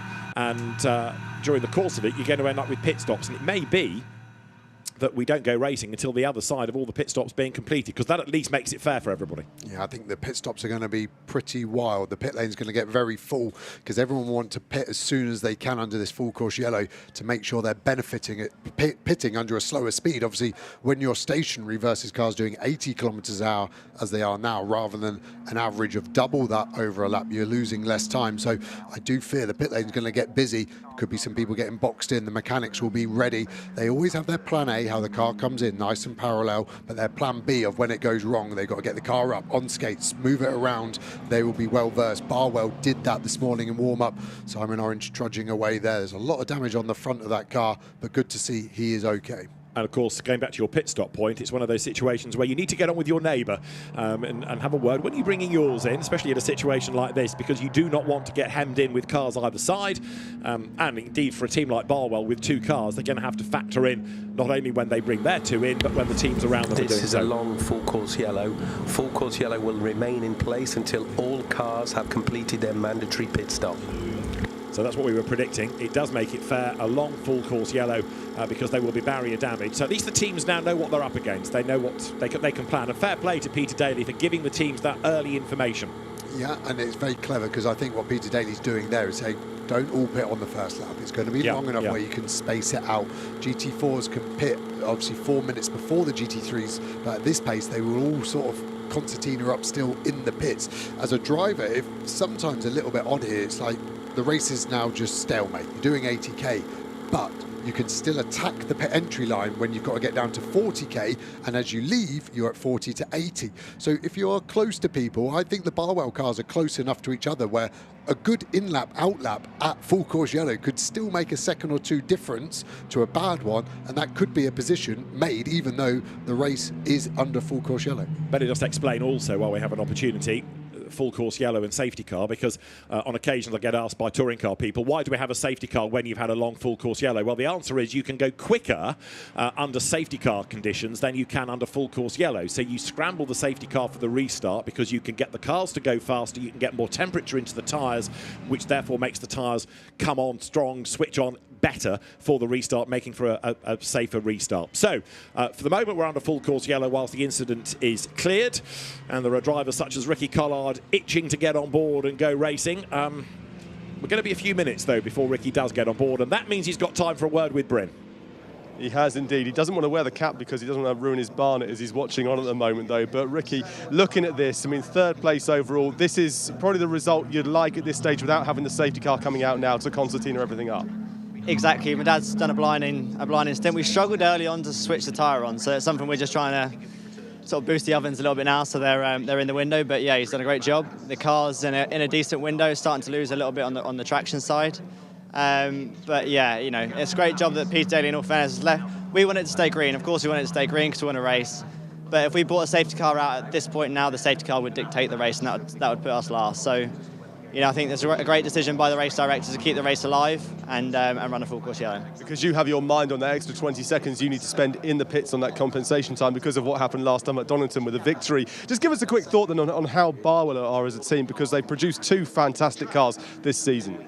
Absolutely. Like I said this morning on the, well, not this morning, this afternoon on the grid, most parents go and do golf or go and do football with their kids, and to have the opportunity to race a Lamborghini GT3 car around Brands Hatch GP in front of a fantastic crowd and a great organisation with the British GT and SRO, I could not be any more grateful.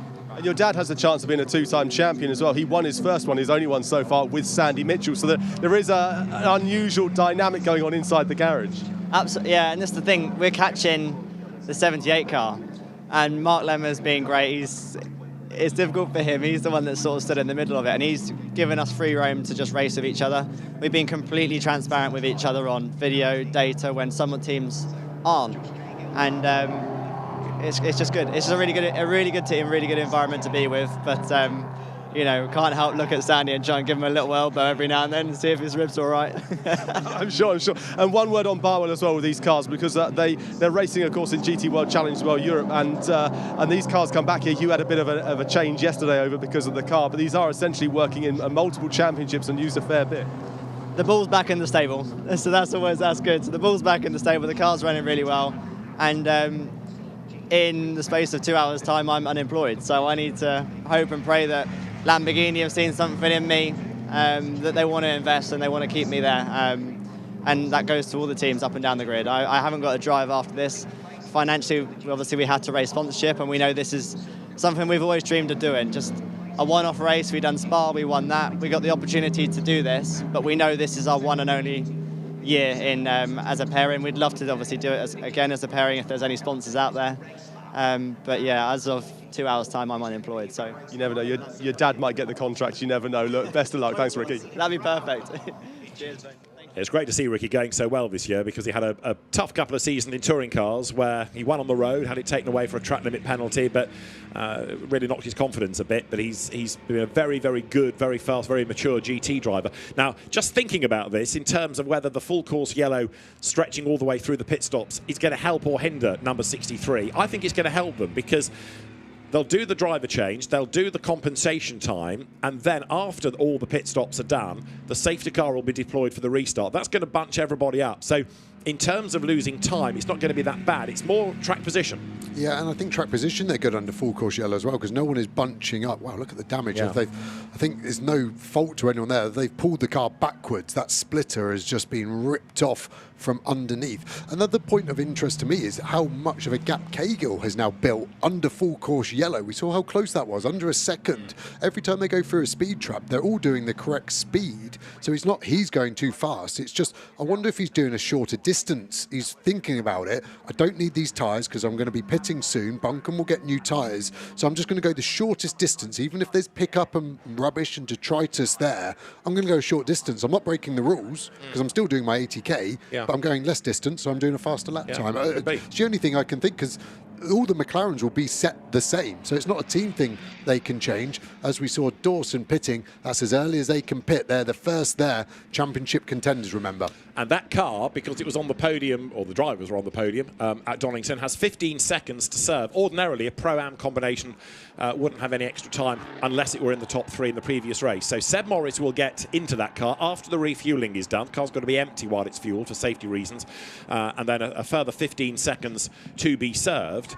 But again, they've done that nice and early within the allotted time for the stops. My only fear there is they were just on the same lap as the other GT4s with the GT3 leader behind them. I don't think it would happen, but if a safety car now came out, they would be a lap behind because the GT3 leader has overtaken them while they're in the pits. I think they'll be fine, but that would have been a consideration and a fear for them. But the original message was full course yellow will remain until all the pit stops are done. So in theory, the lap shouldn't matter until everyone's done the stops, then the safety car for the restart. That's when we need to just make sure we know where everybody is. You can see all the GT4 cars pouring down pit lane, ready for the driver changes.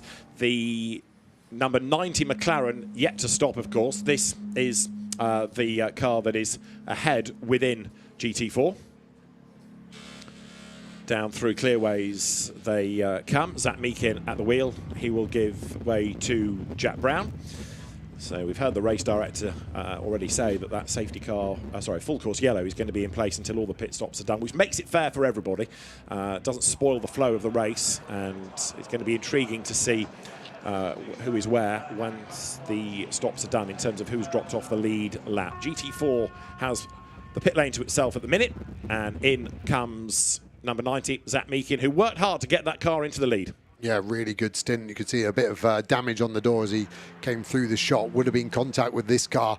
They were right on the limit of aggression versus what's okay out there on track, but they're all coming in. Does look like Davis caught him up a little bit as they get down to 40 on that white line. Maybe the gap's back out a little bit, but yeah, great job by Meakin. Handing over to Brown now, the Optimum guys servicing the car. You can hear all the wheel guns going. All of these GT4 cars have got 5 nuts on the wheel, so it's quite a laborious change. You can see now Morris heading out, so he's still obviously a lap behind, so he's unlapping himself to these GT4 leaders at the moment. Fuel going in. As soon as that finishes, the car will go up, change all 4 tyres, and Jack Brown will run round and get into that McLaren. Colin White closing the door there, pit stop done. Very set procedure. You can see the door will pop up now as we go to back to the Fassetti. It's going to be a bit of a race on the pit lane, but I think the Optimum guys will have at least 4 or 5 seconds in margin over these guys. So this car, because it's a silver-silver pairing, has to serve 24 seconds, as does number 90 McLaren, but that is more time than number 31 Mercedes that we've already seen doing its stop. The other car, of course, that we need to factor into this, number 17 Mercedes, is a car that doesn't have any extra compensation time to serve from Donington, although it does have the 24 silver seconds, so that should be there or thereabouts as well going into stint 2.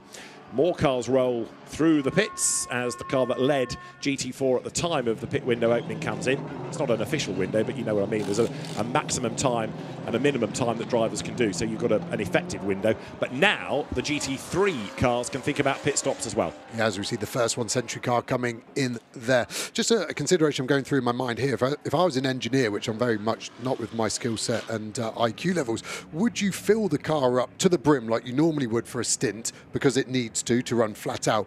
If you know it's going to be a long full course yellow into a safety car, if you were that Aston Martin, especially the 7 car, which lacked pace, I don't think you're going to win the championship. I'm going to roll the dice. I'm going to take 20 litres of fuel out of it, run it lighter, knowing that I use half the fuel at full course yellow or safety car, and potentially I can make my BOP better naturally by not putting as much fuel. A risk, but what's the point in finishing second in the championship? I'd be all in on that, and that's why I could quite easily have a gambling problem. It's a good call. It's worth somebody rolling the dice.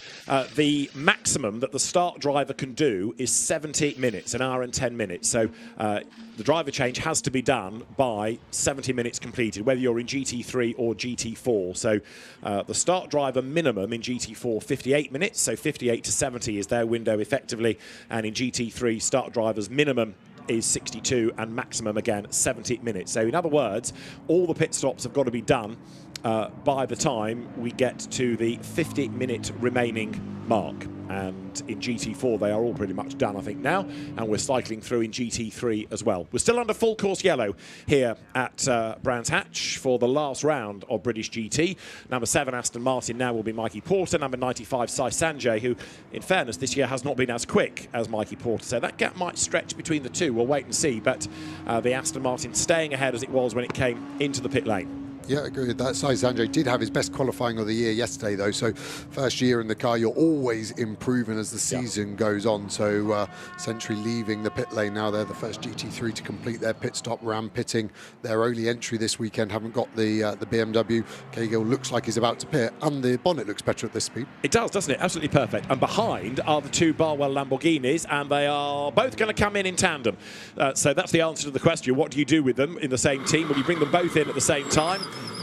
And Rob Collard almost into the back of Alex Martin as he breaks that whisker later. For Team RJN, of course, they've got no extra time to serve in the pits. They'll get the sticky tape out or a spare bonnet pin or whatever they need to do to get that bodywork secured. 78 Lamborghini, of course, here will steal a march. Now, the most interesting thing of this pit stop is how many places number 63 is going to lose with its extra 20 seconds to serve. Yeah, it looks like it would be a couple at most under a full course yellow, so they might get very lucky here. Ricky helping Rob out. You can see both happening at the same time. They will be there for 20 seconds longer. The interesting one, the RJM one, is the way the McLaren doors open. It's actually going to be quite hard for them to tape that down, because where they want to tape it to on top of the door isn't there when it's open. So they're going to have to get Al Buncombe in and then tape it closed. I mean, I don't want to allude too much, but if I was Al Buncombe and I had to open that door, which is then taped to the rear of the bonnet, that would be interesting. So let's see. They're looking if it's just the clip, but maybe they're going to tape it to the side. Yeah, that's a better idea. That's again why I'm not an engineer then, and that's absolutely fine. But thanks for popping in. Yeah. But I think I would want a bit more tape on it than that is the only thing at the moment. But they've got some time. They'll just keep throwing tape at it until it's about 20 kilos. But that's where the good teams have got a pre-made plaster. You can see what they're doing there. They're just getting onto the leading edge there.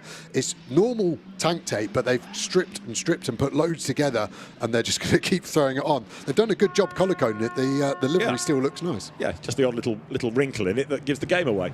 Right, the Collards do the driver change, so Rob straps in Ricky, and then once that's done and the tyres have gone on, they'll have to sit there for the 20 seconds while Sandy Mitchell blasts away, number 78, and we'll see as well whether or not the car is able to get out ahead of the RJN McLaren. I fear the answer is going to be no. If it does, it's in theory because another team has done a bad pit stop, because Barwell and indeed RJN are well drilled on the regulation time that they have to serve, which is 125 seconds line to line, pit in to pit out. So the order is the same. It is number 2 McLaren that leads the way from 78 Lamborghini. So that's the same situation as it was before they came into the pits. No change there. Yeah, my only fear there was before they all started pitting was that the 31 GT4 car was safe of getting lapped. That was close to being an unsafe release, wasn't it, against the GT4? But obviously the GT3s have a shorter pit window, so we're going to have to see where that 31 Mercedes from Team Parker is, because the safety car picks up the race leader, which is always the GT3, obviously, at this point. So the GT4s are just in the food chain, and wherever they are, so they can, unfortunately, lose a lap through no fault of their own. Right, so 31 is going into paddock, and the race leader is on Cooper Straight. So the current GT4 leader is going to be number 90, which is ahead. This car's gained a lap on the class opposition.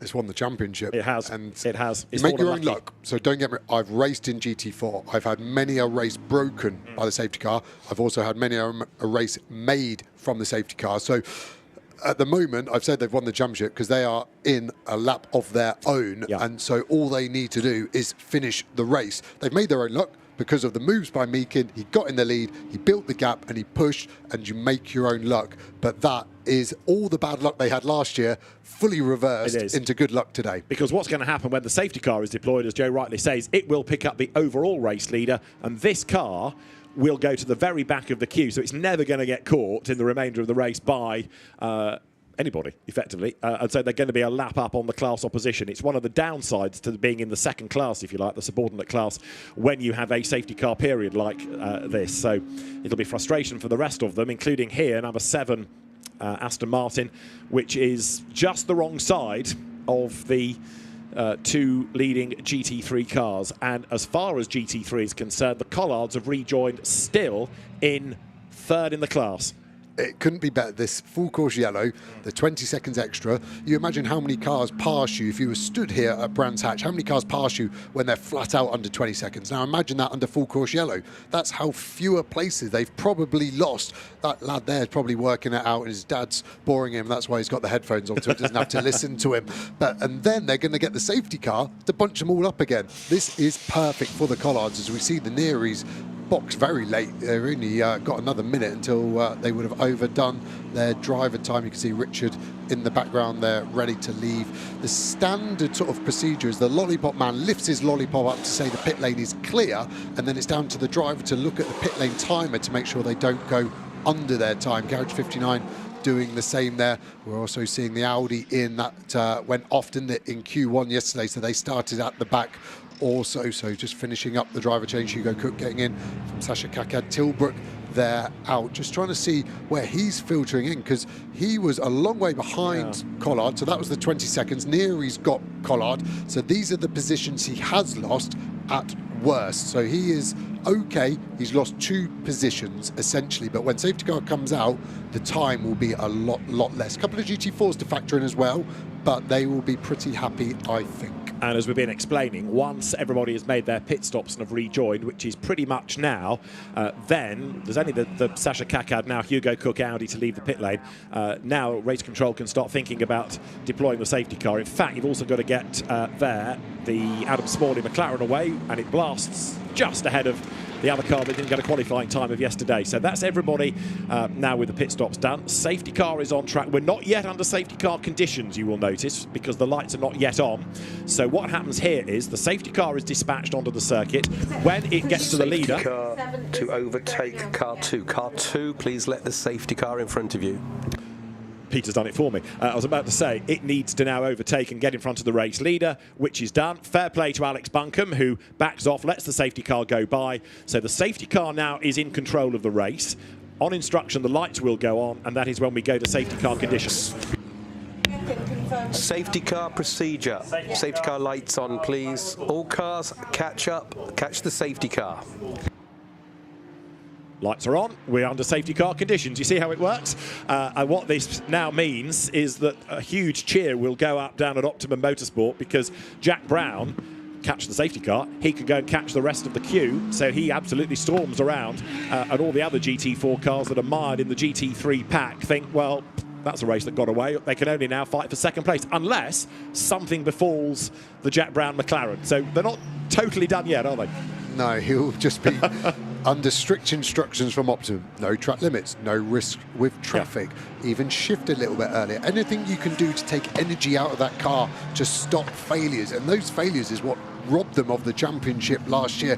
I remember them coming here and they had a coolant hose come off, and they decided for the last round, which was at Donington last year, to go to the other car, the sister car, because this car was bad luck. And then that car had a failure as well. So they have tried everything logical, and now it is just down to bringing this car home with probably a 40-minute stint by the time we finish this safety car procedure. It will be a surreal experience for Jack Brown. When I've been in a championship fight and it's yours to lose, you start to hear all of those little knockings and you're like, that's normal, I've heard that before, that's normal. You see a bit of smoke, that's normal. See a bit of fire. I'm going to close my eyes now and just look away from it. You just start to get the biggest mind games possible. And these are racing cars. Remember, they're built for reliability, but speed ultimately. So there are failures on these cars. But to have such a big lead in his class is great news going into 47 All cars, minutes. Please speed up to catch the safety car. Interestingly on that, I think that we don't normally hear second message. If you're Jack Brown, you're not really interested in catching the safety car, are you? No. And he is the last car, so why would you stress yourself? The only thing, Peter Daly might call his bluff and just call the safety car in, and he doesn't have a bigger gap as he needed, but I think that is who's it targeted at. But also one of the Mustang, 29, Tom Wrigley's BMW is a long way back, so you know you don't want to compromise people because somebody else is being targeted. You can't overtake until you get to the green flag, so if somebody is not catching the queue, okay, they may not care, but it does compromise the people behind. It doesn't matter for Jack Brown, as you rightly say, because he's the last person in the queue. He can just drive his own race now. He has just gone over the timing line, but gradually they're all bunching up. Into Paddock Hill Bend goes the last car, as down towards Hawthorns goes the safety car. And so a little bit like Donington, we're going to have the second stint for the pro drivers a little bit shorter in terms of racing laps, but it's going to be intense. A lot of shakeout yet. Yeah, and just seeing the Speedworks British Army car coming back into the pit lane, actually, so hopefully they can get that car going again. Safety car is increasing speed. Could the leader stay with the safety car, please? That means Alex Buncombe, stay with the safety car, please. Alex, who won the Blancpain Endurance Series for Bob Neville's team when it was running Nissans. He was a Bentley factory driver for a year until Bentley decided to shut down the programme. It comes from good racing stock because he is, third generation Buncombe racer. His brothers won his class at Le Mans, Chris. Dad, Jonathan, was a British Saloon Car Championship regular with Vince Woodman's Ford Capri team, and he also was a race winner in Super Saloons. John Buncombe, the original Buncombe family member, was very successful in racing when he began, so great lineage the Buncombes have got, and Alex Buncombe leads the way coming up now over the timing line. There's the Toyota rejoining, so that's going to have to try and get round to the back of the queue. So let's have a look at who is where. There is Alex Buncombe from Sandy Mitchell, from Marcus Klassen, first, second and third, and they're going over the line, number 63. So Ricky Collard is fifth in the queue. Now, in terms of points, that means he is fourth. So Sandy Mitchell is effectively the leading car for points. Fourth for points, the Collards. That would still give them the championship. Yeah, and now everyone's caught up. I think we're going to be safety car in. Just going back to that Toyota, sorry, because you've always got amazing stats on everyone. My one with the Supra is the first driver in the car today was Ben Tusting, first time in British GT, so welcome to him. We're seeing the championship order, as well, so you're correct with your mathematics. Ben and I actually went to school together, so we're in the same, so that's quite cool. Who else went to our school, do you know? What, that's on a GT grid? Yes. This GT grid, or? No, global. Nick Tanley. Correct. Oh, well done. Born and bred in Bedford. Yep. One more. Oh, one more. Yeah. Oliver Gavin. Well done. Oh, very good.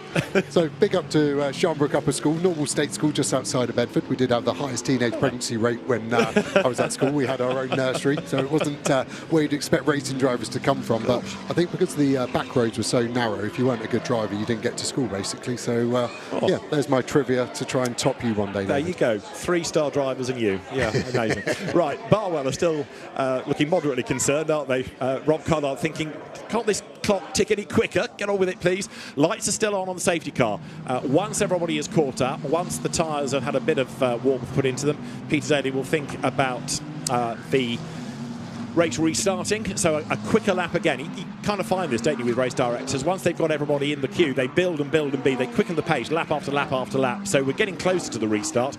And again, to make the point, the safety car is allowed to go at what's dubbed motorway speeds, which is faster than the delta speed of a full course yellow. So this allows warmth into the tyres for a safer restart. Then somebody, though, says, yeah, you say safer restart, but everybody's in a queue now. Everyone's all bunched up. And safety cars can breed safety cars. Well, yeah, it's true, but at least the tyres are going to operate.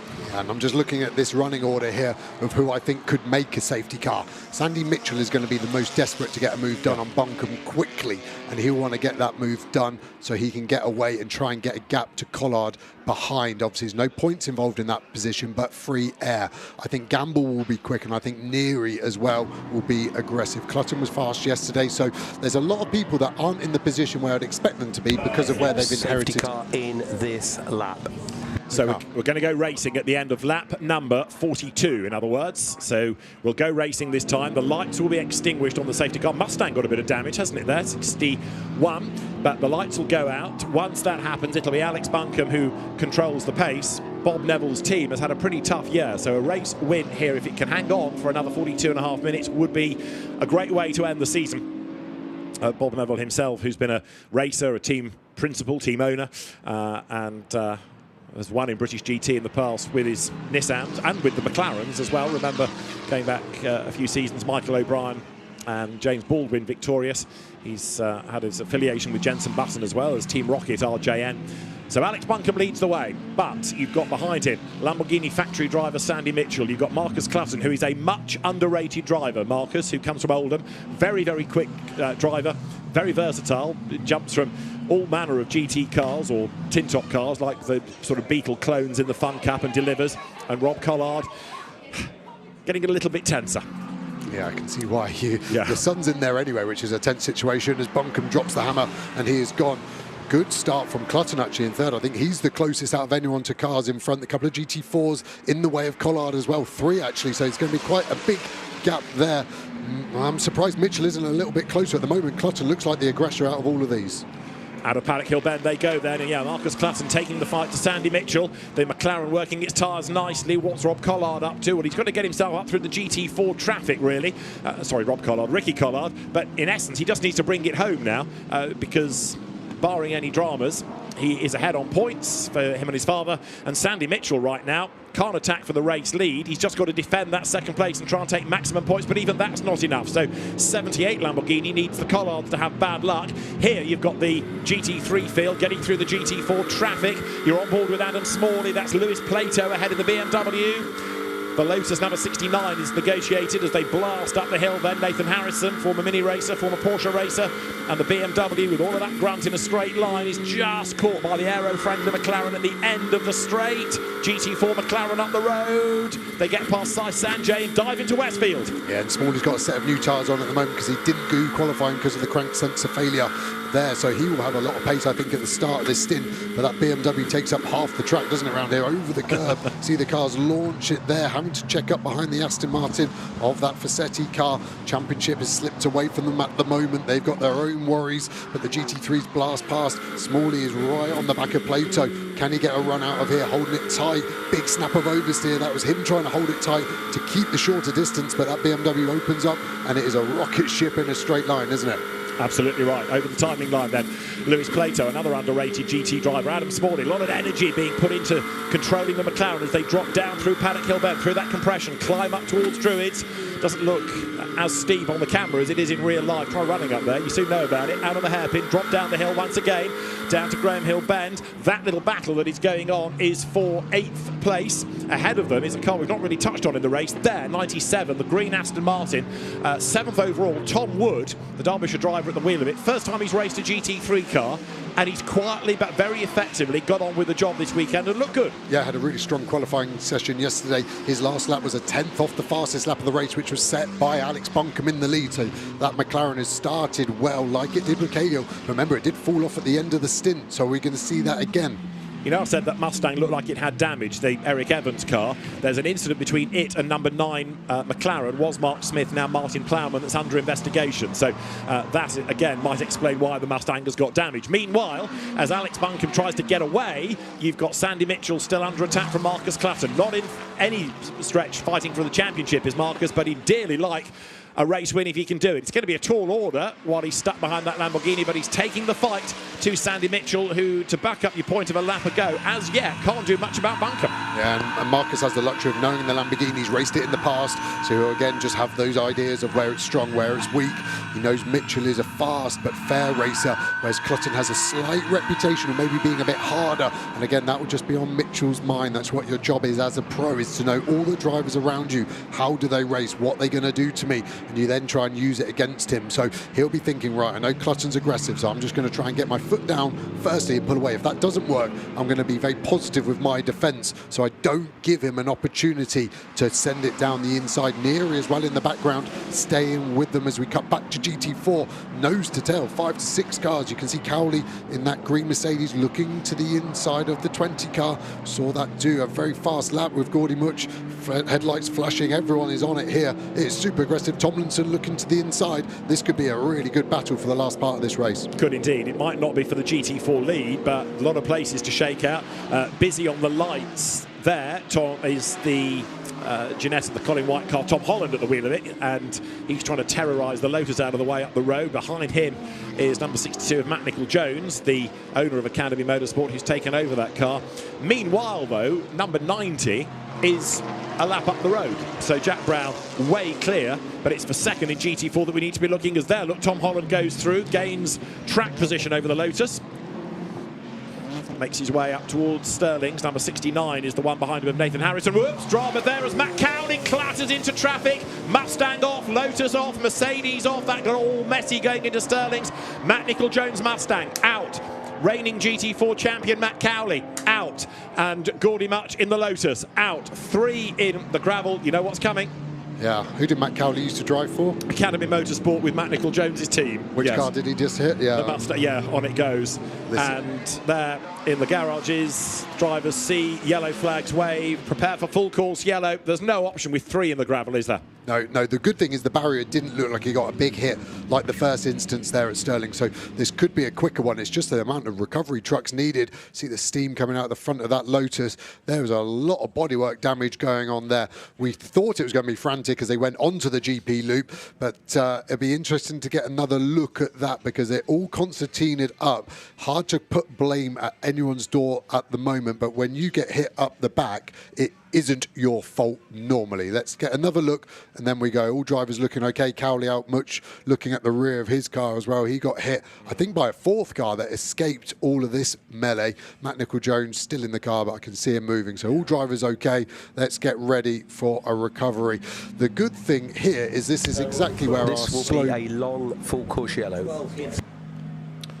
A long full course yellow, says the race director. Okay, have a look at the Mustang number 62. It all kicks off behind. Keep an eye on number 12 of Matt Cowley. Yeah, and you can't even see Gordy much in the middle at the moment. You just see him coming there. Cowley looks to the inside on Much. I think the contact happens early. He just misjudges the length of that car. He hits the back of Much, who actually hits Nicol-Jones as well. It's Cowley. So for me, it is honestly not nice putting blame at people's foot there at door. But Matt Cowley, unfortunately, has everything there. I don't see what Matt Nicol-Jones did wrong. Gordy Much was fully innocent in that part. Easily done. When you're looking to make the move, it has to be a last-minute dart there because you're not on the brakes for much more than 50 or 60 metres, and he's thrown it to the inside, just miscalculated the length of that Mercedes. Easily done. It's a long bonnet, but then the domino effect was wild from there. One small mistake has wiped out 3 cars. In fairness to Matt Cowley, he doesn't often do things like that. That's why he was the GT4 champion last year. But I'm afraid Gordy Much out, Matt Cowley out, Matt Nicol-Jones out. A Matt finish, I suspect, with 2 Matts out of the race. But sad to say, with 3 cars to be retrieved, it is going to be a long full course yellow period. So minimal racing laps at the end, all of which is great news for Alex Buncombe. It's kind of good news for Ricky Collard as well, because fewer racing laps mean fewer dramas up the road that could trip them up for a championship. But we want to see racing. Once the cars are out of the way, we can assess the barrier damage. But I think you're right. It didn't look as though they went in that hard because a lot of the energy had been dissipated while they were tripping over each other. Yeah, I see why Peter's saying it's a long one, but there is gaps just out of shot to our left where they could actually just drag these cars out of the way. We don't need to get them all the way to the pits because their job is done. That Mustang's still in gear, so when that hits a bit more adhesive surface in the gravel, that might start to struggle to be pulled. But yeah, hopefully MSV are going to be quick on their recovery. A lot of circuit workers here looking to try and get this back to green. We've still got 30 minutes. We're definitely going to get some green. It's how much we're going to get will be the interesting part. Well, let's hope that they can dispatch another recovery vehicle there so that they can be moving 2 at the same time, not just 1. We can get racing underway. And again, what do they do to bring those cars back? Do they is there space for 3 behind the barrier, or do they need flatbeds to bring them back to a safer place? That's a Lamborghini fan early in his life, and he'll be well pleased given the way that one is fighting for the race lead and another is fighting to win the championship. And that incident is going to be looked at post-race. But yeah, I think it's hard to say anybody other than Matt Cowley just made a slight error with serious consequences for the other 2 cars. Yep, at least we agree on something finally at the end of the year. But just looking at the championship, what does that 78 Lamborghini need to win? It needs Collard to lose 2 more places. It needs Gamble behind and Tom Wood in the Aston we were talking about to get past and demote him to 6th in the points. Obviously, we've got this Buncombe car in the lead, not scoring points. At the moment, Mitchell cannot score any more points than this. He is getting all 37.5 points, so he can do no more at the moment. He needs Collard to lose 2 places. Possible, but did it look probable at the start of that stint with the pros in? I think not. 5 points in it, it's close, isn't it? It is indeed. And you're right, Sandy Mitchell, Alex Martin, they've done everything that can be asked of them, even if they get ahead of that McLaren. It makes no difference because the McLaren ain't scoring points, so it's going to be 5 between them. And Barwell Motorsport has done such a good job in British GT this year, dovetailing this campaign with GT World Challenge Europe as well. So its fleet of 3 Lamborghinis have been well used and very busy over the course of the season. Sandy Mitchell won the championship in 2020 with Rob Collard, and here they are as rivals now, still in the same stable, but different driving partnerships for this year. And going back to Ricky Collard's point, it would be a shame if you weren't on a grid in the future. We saw him driving for an Aston Martin squad in the GT World Challenge Europe a few years ago, back in 2019, when he was a race winner at the Nürburgring. Of course, he came out of single-seater racing, was a Formula 4 rival of Lando Norris's. And go back, 2 seasons, it was here as a touring car driver. At the end of the year, he said, no, that's it, I'm retiring. Oh, that's a great shame, everybody said. And Ricky came back the year after, won on the road here, had the win taken off him for track limit offences. So, like Johnny Adam, who was a touring car winner, it never stood because Johnny lost his for contact, Ricky lost his for track limit, and they never won again. But in a GT car this year, I think he's done a really impressive job.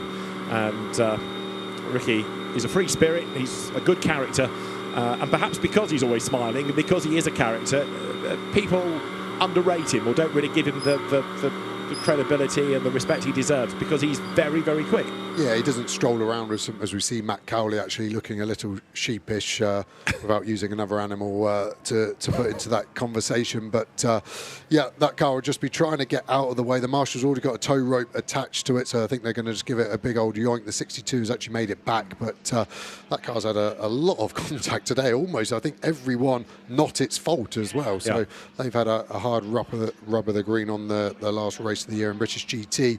Gordy Much there in the Lotus, the other car, did the fastest lap we've ever seen in qualifying yesterday. So again, shame Ian Duggan as well has had a strong year. They've looked up there at times in that Lotus. Great to have Lotus back in British GT as well. Yeah. I know Mahiki have got big plans going forward as well, so hopefully we see them again.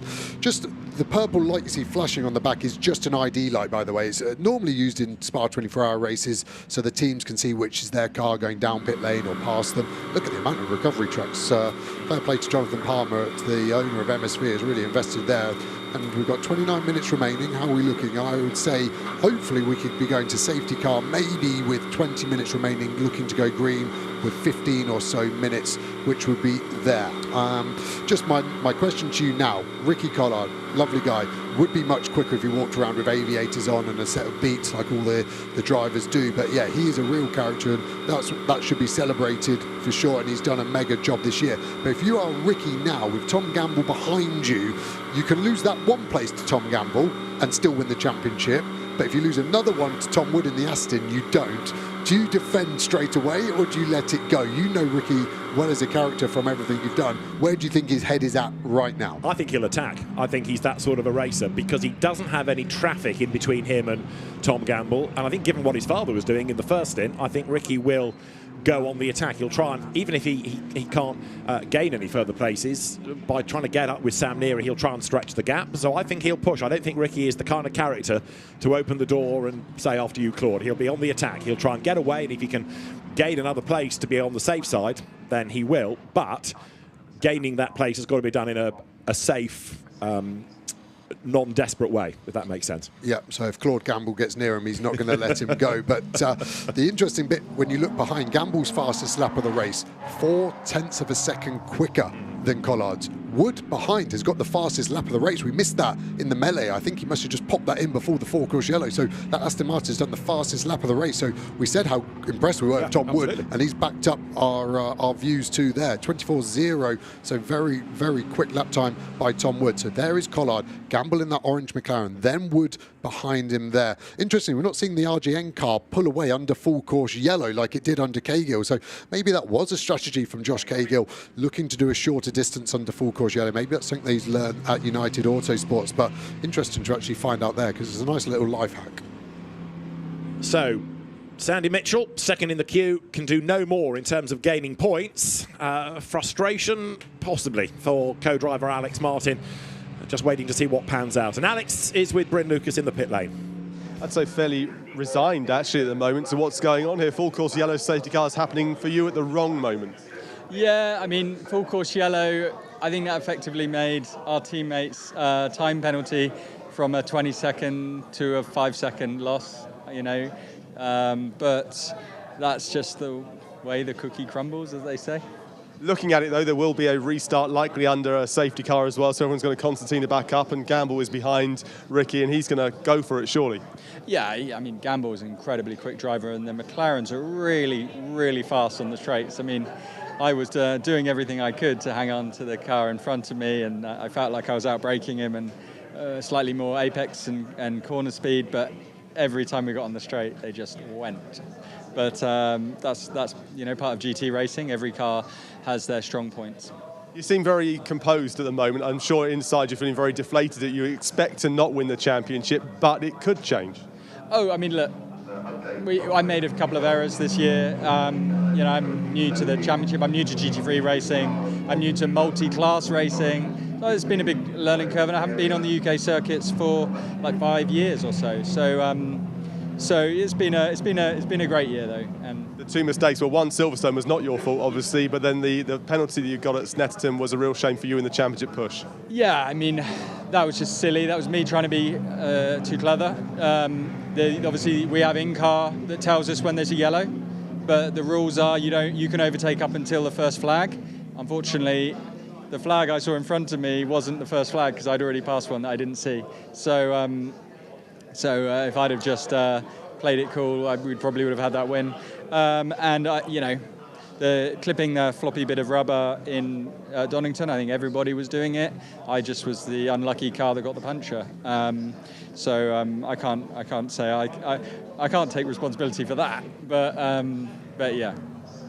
It's a season of ups and downs. You haven't lost it just yet, so try and stay as positive as you can. But there you go, David. Maybe you want to explain the penalty I was referring to just there at Snetterton if you want to. But Alex Martin here resigned, but anything can happen. True enough. Yeah, thanks, Bryn. The penalty at Snetterton, they won on the road, but Alex had overtaken as a yellow flag came out. So overtaking under yellows meant a penalty came. So they lost the win, and it went the way of the Collards.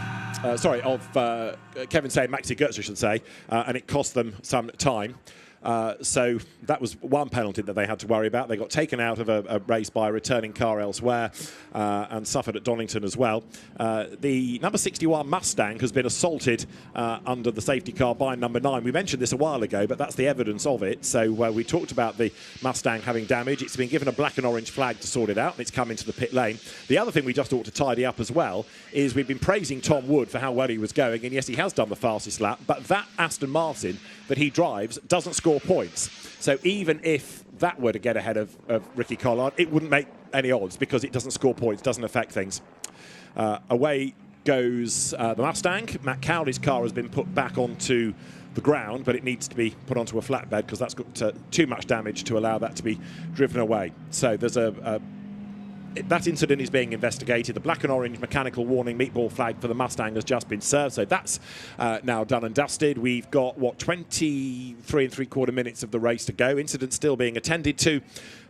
And Ricky Collard is still, I think, looking good to win a championship. Yeah, agreed. And just going back to the replay when the Mustang got hit by the paddock GT3, quite bizarre. The only thing I can give these drivers as defence is that the teams will be talking to them a lot, saying, right, we need you to go to traction control number 6 now, please, because the tyres have dropped to X pressure and temperature. So they'll be looking down sometimes, and then as you look up, it just concertina's up in front of you. A little bit like when you're on a motorway. There is that 97 car, unfortunately not scoring points, because I do think if it was, it would be more interesting for Mitchell and Martin. 24-0 for Tom Wood, really fast young lad coming into British GT, lots of GT4 experience, but again, just showing the pedigree. If you're fast in a GT4, you can be fast in a GT3, and it's saying Aston Martin do very well as a company as well. They run a great academy, they get drivers in on that, they teach them how to be racing drivers, how to be fast in the car, and then how to present themselves out, and he's a good illustration of that as well. So really good job by Aston Martin and Tom Wood there. So shame they don't score points, but I think they can still have a strong end to the race here. So there is Tom Wood making his way down the hill. The best lap that he's done, that 1 minute 24.031. So we're still under full course yellow. Then we've got to get to a safety car to get them restarted. So it's not going to be that many racing laps, which, as I made the point, is good news for Alex Buncombe. It's good news for Ricky Collard in a sense, and frustrating for those that want to get on with the programme. In GT4, we know that Jack Brown and Zach Meakin are way up the road with Mikey Porter second. Sai Sanjay's hanging on to third in GT4, and that's good going because although Callum Davis was looking good in his stint, with respect to Sai Sanjay, but maybe it's taken, in fairness, the season to get used to the car and learn about some new circuits and so forth. But he's looked a lot better towards the end of the season as he's become more confident in the car. Yeah, and that's what you need as a driver to get those sponsors for next year, is to show how good you were at the end of the year and what you could possibly do the year after it. That 24-0 we saw Tom Wood, sorry, just to go back to that, is a new lap record for Brands Hatch British GT as well. Last year, the lap record was beaten by Dan Harper in the BMW 24.5, so actually 4.5 tenths quicker from Tom Wood, so pace really good from that new Evo Aston Martin Vantage GT3 car, and that's what Andrew Howard would want to see. Obviously, former British GT champion, has had a tough year this year, and I think will want to come back next year and be more in the championship hunt than he has been so far this season. So there, number 7 is turning its way down the hill, looking for honours within the silver element of GT4, but the quirks of the scoring system means that there are a sort of different points structure for overall compared to the classes. So in terms of the way that overall works out, it's not going to win, but it could win the silver section. But it's the overall GT4 part that they really concentrate on, but the classes are there to be won too. Right, I think we're clear at Stirling's, aren't we now, more importantly? That means that we are closer to getting things back underway as Matt Cowley's broken Mercedes. It's had a tough season, that car. It's being brought back to the pit lane, but if you think back to Alton Park, it had problems, didn't it, in the very start of the weekend, and needed an engine change, and they couldn't, and they had to miss the round, and it was all it never really picked up from there. No, it did a prop shaft, didn't it? That's right. And then they changed the prop shaft, and then discovered the engine had been done because it over revved. So something like the Germanic Mercedes GT4, normally so reliable, has been quite the opposite for them this year. And yeah, again, that would be the opposite of what they planned and expected. We can see the leaders all bunching up. I think the safety car will be moving out on track this lap. And some of the teams are saying, can we have 2 safety car laps at least, please, because the tyres are now very cold. They haven't really had any proper racing mileage in them, have they? Because we hadn't gone long under green before that incident. So what limited temperature was in the Pirellis has long since dissipated. There is the safety car. Lorna Vickers back on track for her 90th appearance as the safety car driver for British GT. And on instruction, you've seen it already, so you know what's going to be said. The lights will go on. It's got the race leader behind already, so you don't need to do any overtaking of the pack or shuffling of the pack to get safety car to the right place. And then we'll need a lap or so at least to get everybody in a long line, because we've still got cars trickling down onto the Indy circuit. Safety car lights on. We're under safety car procedure. All cars catch the safety car. Right, so people can go faster now and start to bunch up. But as I say, you've got some cars just coming down towards Clark Curve. And of course, at the very back of the queue is number 90, McLaren of Jack Brown, who's in no hurry to catch anybody whatsoever. He's got 1 or 2 stragglers, in fact, now behind him, but he's the last of the healthy cars, if you like, that's going to be in the queue. So, give it a couple of laps. There's the Neary-driven Mercedes. It was Richard, it's now his son, Sam. They had dramas on the last lap at Donington, didn't they, with a failure that pitched the car off, went into the barriers, there was damage, they got the car back, and then they broke Parc Fermé rules to go and have a look at it. So to add insult to injury, the car was excluded from the race. Yeah, I quite like the Neary's attitude on that. The DNF, the car has to sit in Parc Fermé to check it was legal. Well, we finished last anyway, so we're just going to pack it up and go home if that's all right. So what the heck? Yeah, it looks more dramatic on the results when you see they got disqualified for breaking Parc Fermé, but yeah, I think they wanted to get back up to the northwest, didn't they, before tea time there. So drivers building temperatures up. I see why the teams want 2 laps. I'm guessing they're the teams that are going to win the championships, but the drivers don't need it. It's a skill that the drivers have to learn. You have to build the tyres up quickly, and you have to know how the car feels when they're not at optimal temperature. There's always a safety concern. I get that. I'm not saying we should just send them on cold tyres, but I would rather just get this race back under, and it's another dynamic at play, and you can see the good drivers weaving aggressive left to right. The more energy you put in, the more energy you get out, the tyres get hotter, the advantage you have. So, race leaders work their way through paddock under safety car conditions. So it's a quicker pace now. This enables the drivers to get some warmth into the rubber. Vigorous weaving. It's not just temperature, I guess, it's pressure as well, getting the pressures up. Yeah, directly linked. The hotter they get, the hotter the air gets, so the pressures come up there. And again, the teams will have their window where they want to be. Safety car is increasing speed. All cars catch the safety car, please. Yeah, so the 90 car, again, the Optimum one seems to be lagging behind, isn't too keen to get this underway as quick as everyone else may like.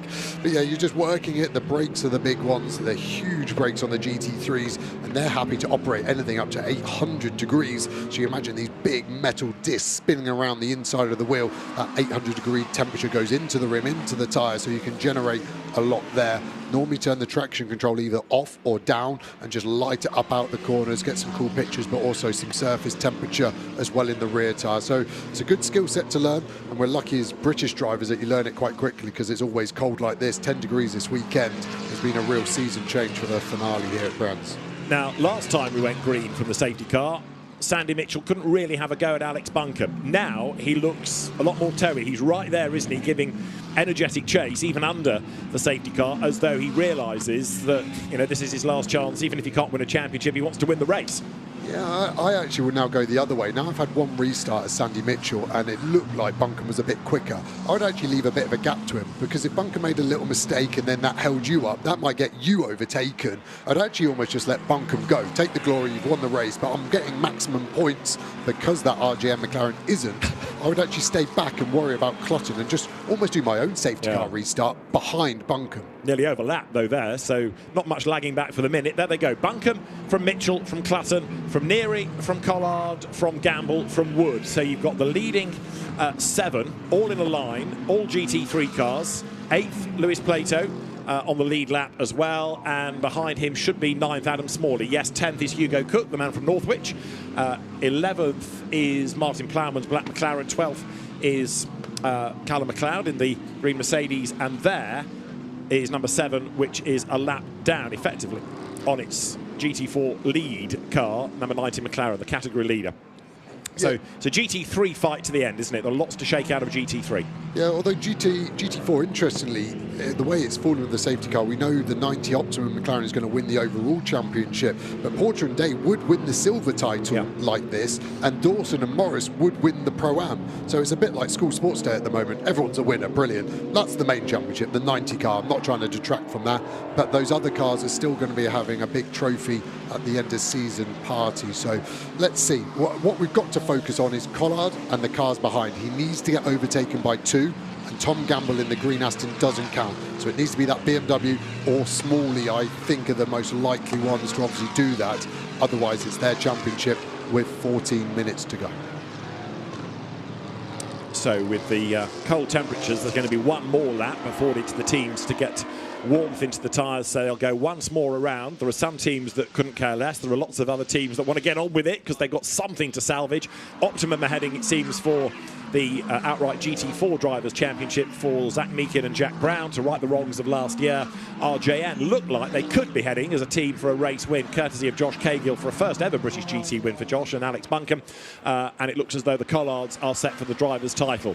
It looks, because we'll probably have about 11 minutes or so of green flag racing. It won't be much to get us to the end of the season, but it will be enough to shake out the positions. So once more, we predict around the Brands Hatch Grand Prix circuit, and then hopefully a green flag awaits. Yeah, great lap by Lorna Vickers there from the safety car. Last lap, 1:54 for the leaders. Safety car in this lap.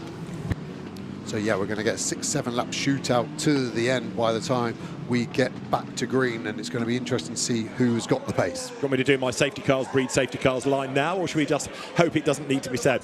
Rob Collard thinking, well, I can't do any more. Even Alex Martin in the grey jacket, though, was forcing a smile. It's down to their co-drivers now. They've done their bit. It's down to Sandy Mitchell and down to Ricky Collard.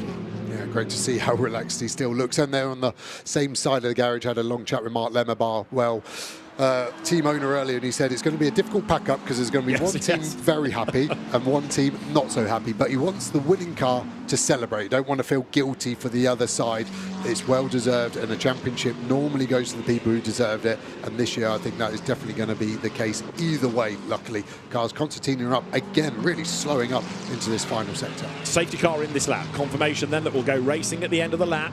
And fingers crossed we can get through to the end without any further drama to round out what's been a fantastic season again of British GT Championship racing, and it comes down to the wire. It doesn't matter whether it's a Donington decider or a battle of brands. Both championships to be decided, GT3 and GT4. Well, we think we know who's going to take them, but is there a sting in the tail in these remaining 12 minutes that we tick into now? Green flag ready on the start line. The Lotus safety car will peel in. Alex Buncombe knows how to control the restart. The cars accelerate underneath the vehicle bridge. Down they come towards clearways. Out of Clark Curve. McLaren has gone. Ricky Collard has dropped back a little bit from Sam Neary, who's on his toes going after the orange-nosed McLaren there. And Marcus Clatton. Tom Wood to the inside of Tom Gamble going into paddock. Has a look on the inside line. Can't find a way through. But that battle's going to help Ricky Collard because they'll distract each other, delay each other behind him. Yeah, I wondered if he would gamble, and he did, but Tom decided against it, and I was surprised how far back Collard was because I thought he would have to be on the front foot. He was lucky Tom Gamble wasn't there. Someone that is there, Marcus Clutton, all over the back of Sandy Mitchell. Is he going to pop it to the inside late on the brakes? Mitchell closing the door. That's how you have to be with an aggressive driver. Like I said, close the door, but Buncombe is gone. Exactly right. And so Sandy Mitchell had to defend for only a corner or so. That just helps Alex Buncombe, and now Sam Neary on his toes as well. You can never, ever, ever rule out the Nearys for something spectacular. Sam Neary in the green Mercedes goes through shot. Mark Radcliffe's McLaren with Tom Gamble at the wheel of it, number 27, has got Tom Wood behind. Then Lewis Plato with the BMW comes up to have a go at Tom Wood. Tom in his first GT3 race. He's not done many racing laps, but of them, he's done the very fastest of anybody. Drive-through penalty for car 9 drive-through. And that was for the contact on the Ford Mustang. So Martin Plowman gets a drive-through for getting into the back of the Mustang. Contact was 61. Thank you, Peter. So number 61 Mustang it was. Confirmation. Down they come through clearways, heading to Clark Curve. This for the end of lap number 56. Alex Buncombe is in the lead of the race, but for second they're almost together again, aren't they? Marcus Clatton not near enough to make a move going into paddock. In the background, Sam Neary versus Ricky Collard. Neary Jr. versus Collard Jr. They run fourth and fifth, and the lead gap is just over half a second. Clatton heads up the hill, but he's not near enough to make a move. And under braking, Sandy Mitchell, I think, is having a go to chip away at that margin to Buncombe. It's still concertinaing between the leaders. Yeah, Neary not looking as fast at the moment as he was on the first safety car restart. I don't think so. That's why Clutton has a bit of a gap. Gamble finally catching back up to Collard. Not a great opening lap, but now is looking fast, super fast before this last safety car. So I expect Tom to be all over the back of Ricky in the next lap or two. Is Tom Wood going to follow? Tom was unfortunately had a look, didn't he, on Gamble? Then that cost him, and that's why he lost time, and that was why Plato was all on the back of him, out of Hawthorne's on the last lap, out of here. Clutton, you can see the car bouncing around, looking nice and stable on exit, though. Gamble is catching the back of Collard. Wood a little bit further back. Collard will just be looking forward. He's close to Neary, but again now Neary seem to be turning on a little bit. Both Neary and Gamble maybe pressure's a bit lower, needing an extra lap because now they're looking faster, and I think Gamble is going to be on the back. Is there a move to be done? Is he getting involved in the championship? Is he friends with Collard? These are all the dynamics. Rob's smile is somewhat dissipated for the next 9 minutes. I don't expect it to return. Yeah, it's studying the screens, watching what's going on, as Ricky might now have to sort of go on the attack to try and catch Neary and get away from the McLaren. Leaders go through. Alex Buncombe then still leads the way. Only half a second to the good from Sandy Mitchell. Marcus Clatton is still third. Sam Neary fourth. There is number 7 heading for the Silver Cup Championship within GT4. It is Mikey Porter and Jamie Day, but the outright GT4 title going the way of Jack Brown and Zach Meakin, way up the road, helped by that earlier safety car period. And also on a big attack is Aston Miller, number 56, in the car that he shares with Freddie Tomlinson. It's Tomlinson rather at the wheel now, and he's just gone by ahead of Tom Wrigley, so 19th overall goes Freddie Tomlinson. Late race drama at Donington put them off with a brake problem into the barriers. Here, though, that car going nicely. So Freddie Tomlinson up into 19th spot, and he's not done yet either, because Seb Morris there just up the road. He might fall victim to the Ginetta. Got a bit crossed up coming into Graham Hill Bend, but Freddie Tomlinson getting on with the programme. Yeah, he's become so quick, hasn't he, Freddie? Racing so many different cars, I think, really helping Mikey O'Brien on the front foot there. Really battling hard now, isn't he? Even though he's a few laps down, trying to get past the Nathan Freak car, the Century team owner. That's the Army Toyota. I still think if you're going to have people driving a car from the Army, you need people like Ross Gunn or Michele Beretta or Timo Glock would be another option, maybe. Shall I stop now?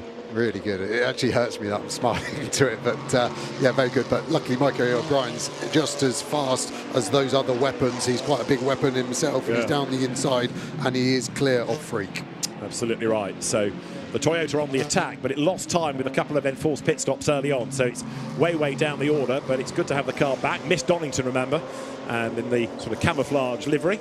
Not quite sure about Dayglow and camouflage. One seems to counteract the other, but it's now going nicely. Michael O'Brien is somebody that we don't see enough of in British GT these days. So through It comes. Meanwhile, Marcus Clutton is still on the attack against Sandy Mitchell, who is on the back foot now and dropping away from Buncombe. Yeah, that would have been interesting to see the shot before, because I think Clutton must have been really along the inside, because both cars were darting off at different angles, like they were trying to not hit each other almost. So it must have really got close to contact on the brakes there. Clutton throwing everything at it.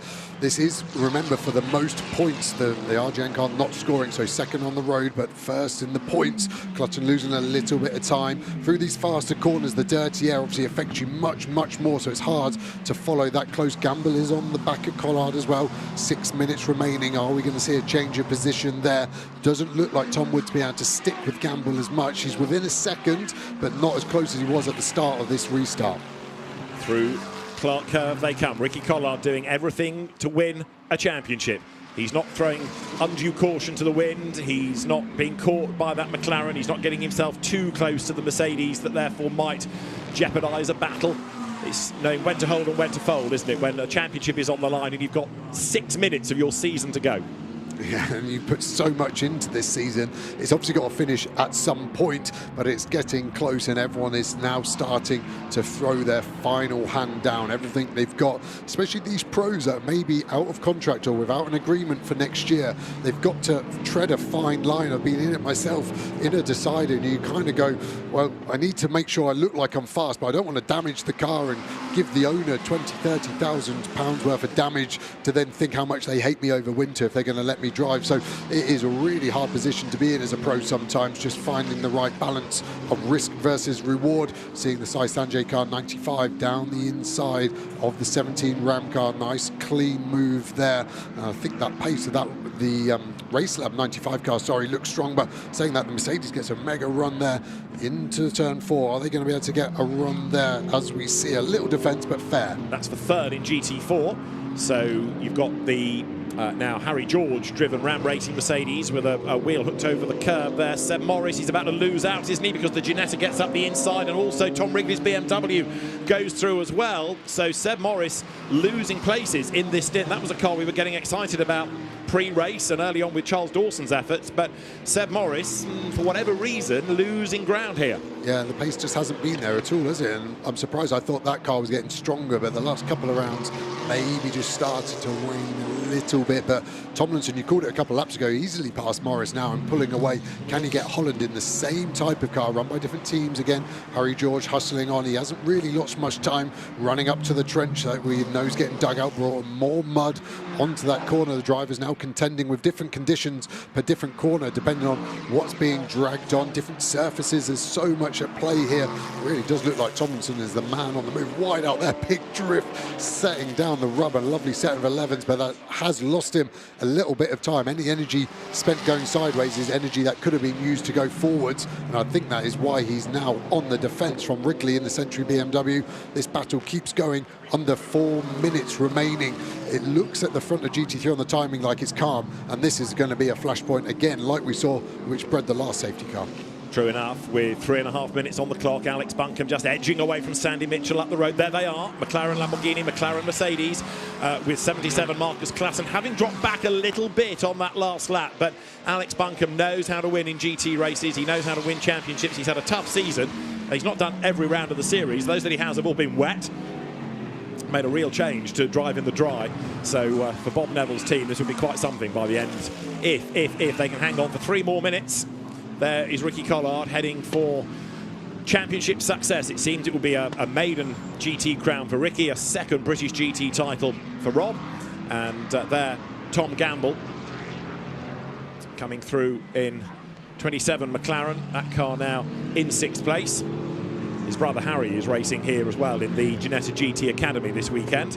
Of course, his other brother George Gamble is in Porsche Carrera Cup GB and will be here next week fighting for that title, part of the British Touring Car Championship Showdown, as the Collards, ex-touring car racers themselves, come out of the right of Hawthorns. The smile is back, the fingers are still crossed, but with 2 minutes and change on the clock, a smile is coming. Yeah, it's so difficult. Ricky is having to push on hard here.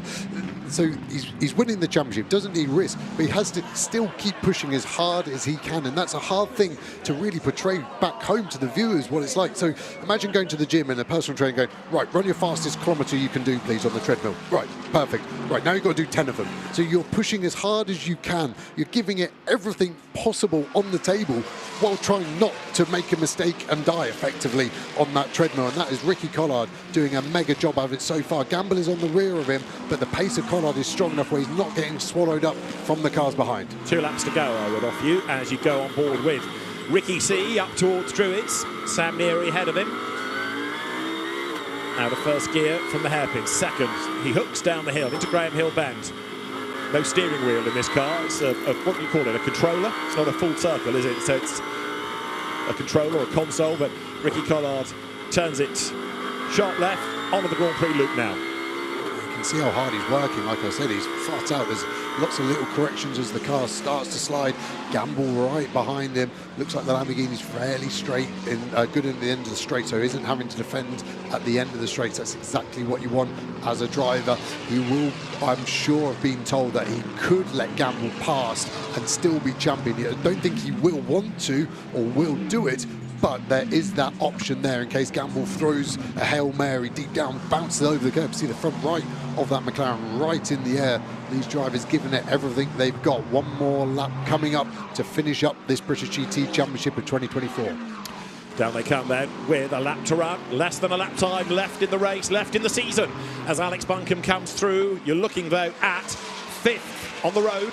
Collard versus Gamble, and Ricky does let him go there. And that was obvious for all to see, wasn't it? There was no fight in that.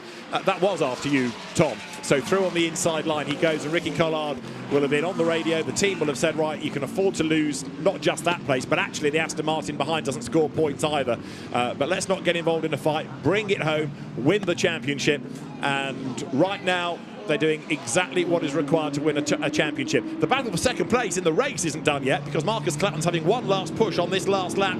But Ricky Collard, half a lap to go before a title is his. And Jack Brown and Zach Meakin likewise in number 90 McLaren at the end of what's been another fascinating race and a great season. Yeah, really good. Clutton has been fast, hasn't he, in this stint, but this car has been the fastest over the full race. Really well driven, really well prepared car from RJN as well. That little scare with the bonnet coming up on the rear deck, but they got through to the pit stop and a well-deserved win. And the tape has held, hasn't it? All of that ubiquitous tank tape that was applied in the pit stop. There, just ahead of them, is the GT4 champion-elect McLaren. Now, that's going to be lapped. That saves them another lap. It saves them any concerns about fuel. And so the race leaders dive down to the last corner. It is going to be a win for Team RJN then after a tough season for the McLarens, for Bob Neville's team. Alex Buncombe and Josh Cagill win at Brands Hatch. Second over the line, taking maximum points. Alex Martin and Sandy Mitchell. And to win the 2024 British GT Championship, Ricky Collard and Rob Collard in Lamborghini number 63. It is Rob's second British GT title, Ricky's first, and to do it father and son is quite something, and it'll be an emotional Rob, I'm sure, in a moment. Great scenes in the garage and a great drive by Ricky Collard, a sensible drive by Ricky Collard.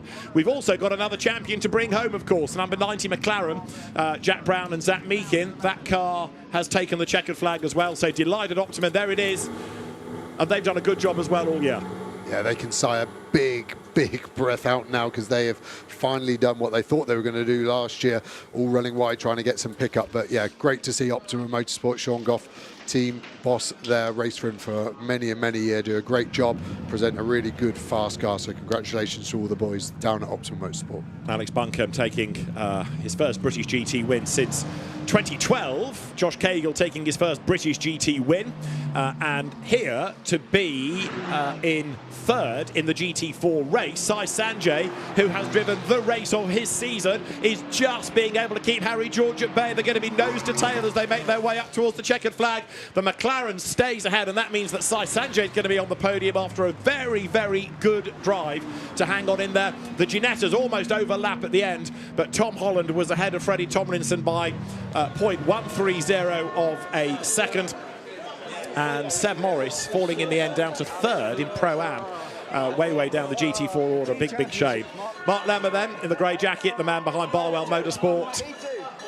the delighted Rob Collard after a season of racing in this and in GT World Challenge Europe. Quick thought, just as you watch Ricky Collard, you know, Sandy Mitchell is leaping from this car to racing in America to racing in Europe.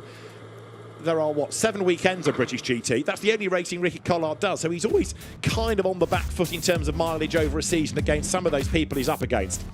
Alex Buncombe and Josh Cagill win the race from Sandy Mitchell and Alex Martin. Marcus Clatton and Morgan Tilbrook third from Richard and Sam Neary. Mark Radcliffe fifth with Tom Gamble. The champions are sixth. Ricky and Rob Collard ahead of Tom Wood and Andrew Howard.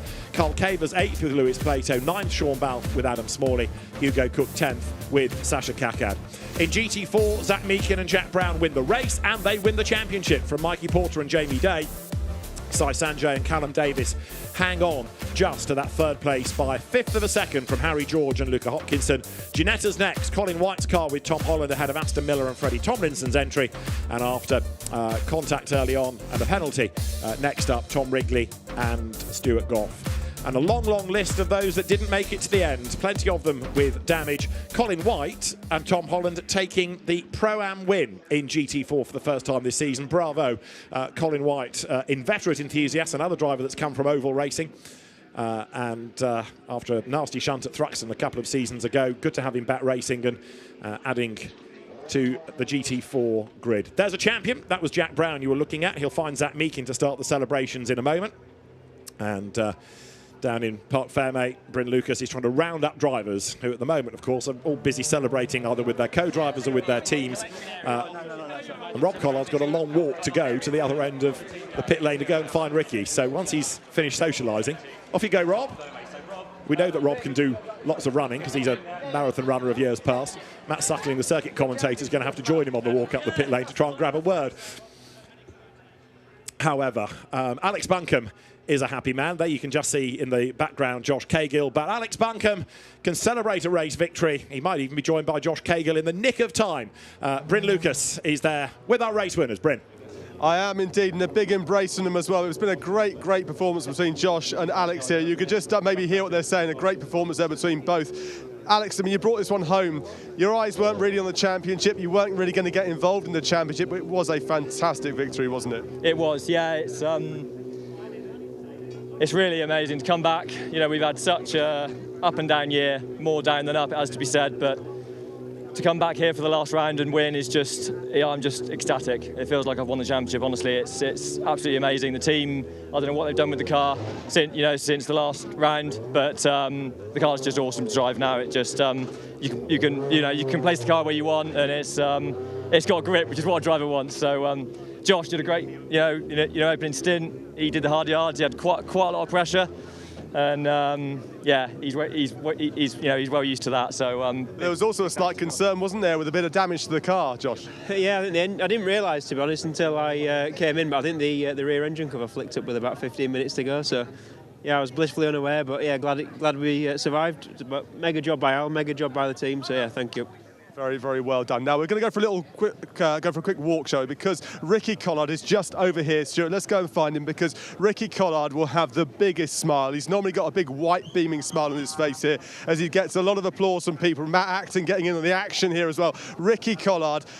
Wait for your dad to get up here. It might take him a while for all the people, but when he does come here, it's going to be one hell of a load of tears. It's going to be a river of joy. You are crying at Alton Park. The tears are already forming right now. Just speechless, just so lucky to do it, so lucky. People dream of it, and it was always like a thing, when we're... Here comes the old man now. Here he comes right now. Let's wave him on. A big, big smile. He's probably got no fingernails left here. Let's just watch this for a moment.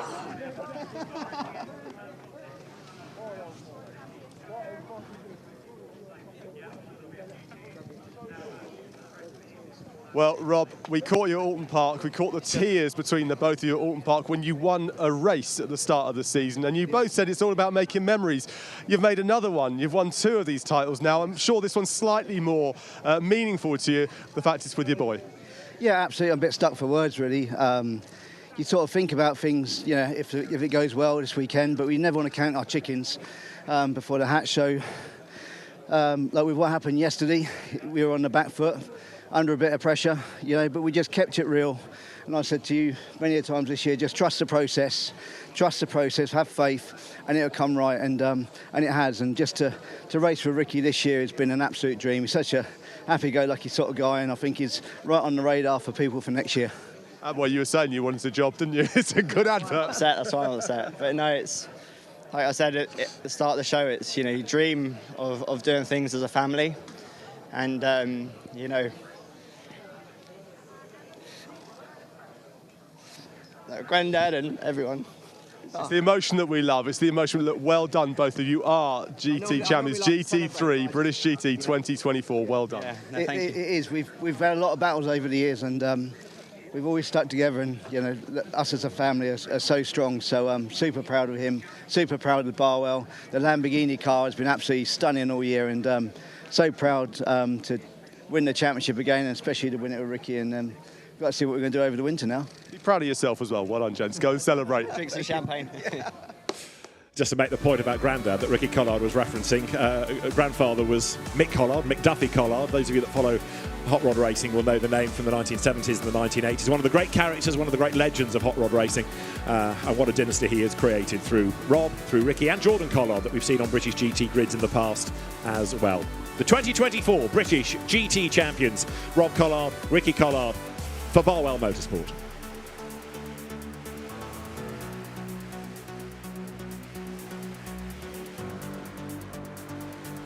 So GT3 goes the way of the Collards, GT4 to Optimum Motorsport with that McLaren for Jack Brown and Zach Meakin. Jack had rotten luck last year. It has been quite a season though this year. That's a 4th category win, and that is a way to win a championship, not only in terms of racking up the wins over the season, but winning the last round as well. Yeah, we know the McLaren is quick over a race, but that's the first time a McLaren has ever won a British GT championship. So very well being fast over one race over a championship, but to win a championship first time for McLaren, that's a really, really good accolade. And again, well done to the Optimum Motorsport team. Look at the damage on the front right from that first stint. Amazing drive from both Meakin and Brown today has won them the championship. So congrats to everyone involved on that project. So it doesn't really matter necessarily if you've got damage at the end of a race like that. You can celebrate a title. Let's hear from our new GT4 champions with Bryn. Well, Jack, last year there was so much upset in the Donington Decider, but this year you have done it. You're the champion GT4. Yeah, no, it feels quite unbelievable, to be honest. You know, it's what I've been working for the past 10 years. I can finally say that I've won a championship. Last year was a massive letdown, but, you know, this year, you know, it's all been made up for now, so. What a way to do it, Zach. Normally the co-driver is looking quite nervous in the garage, but I looked in at a few points and you look completely calm. Yeah, to be fair, I knew I'd done my job. I got Jack in a safe place and it was smooth sailing for him. And just managed, well, tried to get him in the safest place possible, got him there and came back home winning it. Stupid question, but what does it mean to you then to get this title? You know, last year was such an up and downer. I mean, what does it mean to me? Not quite sure, but I know I've learned a lot, you know, in my journey these past few years. And, you know, we're there now, and I just, you know, I'm just going to keep pushing my thoughts towards the next big thing, whatever that may be. And, you know, and try and nail that. So typical racing driver. Which is your favourite championship? The next. Well done. Well done. Thank you all so much. Appreciate it. So Jack Brown, Zach Meakin are our GT4 champions. A great season. And a wonderful job done all year by Optimum Motorsport. And as I say, 4 category wins is quite something. Let's not detract, though, from the efforts of Alex Buncombe and Josh Cagill. Josh's first British GT win. Alex Buncombe's first for 12 years or so. And welcome back to the winners' arena as well. To Team RJN, Bob Neville's squad has had a tough few years, and it's really good that Bob, one of the stalwart team owners of the recent British GT history, has taken a win. It's been quite a busy race. We know who our champions are, and we know who our race winners are as well. And an awful lot has happened within those last 2 hours of racing. Therefore, before we say farewell to British GT for 2024, let's just look back on the last lively 2 hours of the season. It all began, of course, with Josh Cahill taking pole position, and with Alex Martin on the attack, he took second place on the run down towards Paddock Hill Bend for the first time. Rob Collard was aboard 63 and had a grandstand view of contact between Mark Radcliffe and Kevin Say that put the Mercedes into the gravel, brought out a safety car, and also put that Mercedes out of the race. It returned to the pits, but would go no further. Behind, there was damage amongst the GT4 cars as well, and a number of those were out of the championship fight early on. When the race resumed after a safety car period, Alex Buncombe watched on as his teammate Josh Cahill built up the lead, and there was a great McLaren battle as well as Zach Meakin hustled his way through to get past Callum Davis, and he then set off in pursuit of the leader, Jamie Day. Contact between Ian Goff and the Will Moore Mustang. For that, Ian Goff's BMW got a penalty. The Mustang growled its way back on track with an angry Will Moore at the wheel. And then finally, for the GT4 class lead, up the inside went Zach Meakin, and Jamie Day had to let him go this time around. There was no way back from that, and through went the McLaren. There was a little bit of a rub between them, but once ahead, not only did number 90 McLaren build its lead, it got ever so lucky on safety car periods. Rob Collard pulled off this brave move to get himself up on the inside of Morgan Tilbrook, making sure they were in touch for the championship. The next safety car period came after off the road went Simon Orange. That was a full course yellow all the way through the pit stops before the safety car released them, and it wasn't long before the GT4 machinery tripped over each other going through Stirling's. And so that meant this drama would ultimately take 3 more cars out of the race and bring out another full course yellow to safety car. A short restart, a race win for Josh Cahill and Alex Buncombe, championship success in GT4 for Zach Meakin and Jack Brown, in GT3 for Ricky and Rob Collard, and a great season of British GT racing.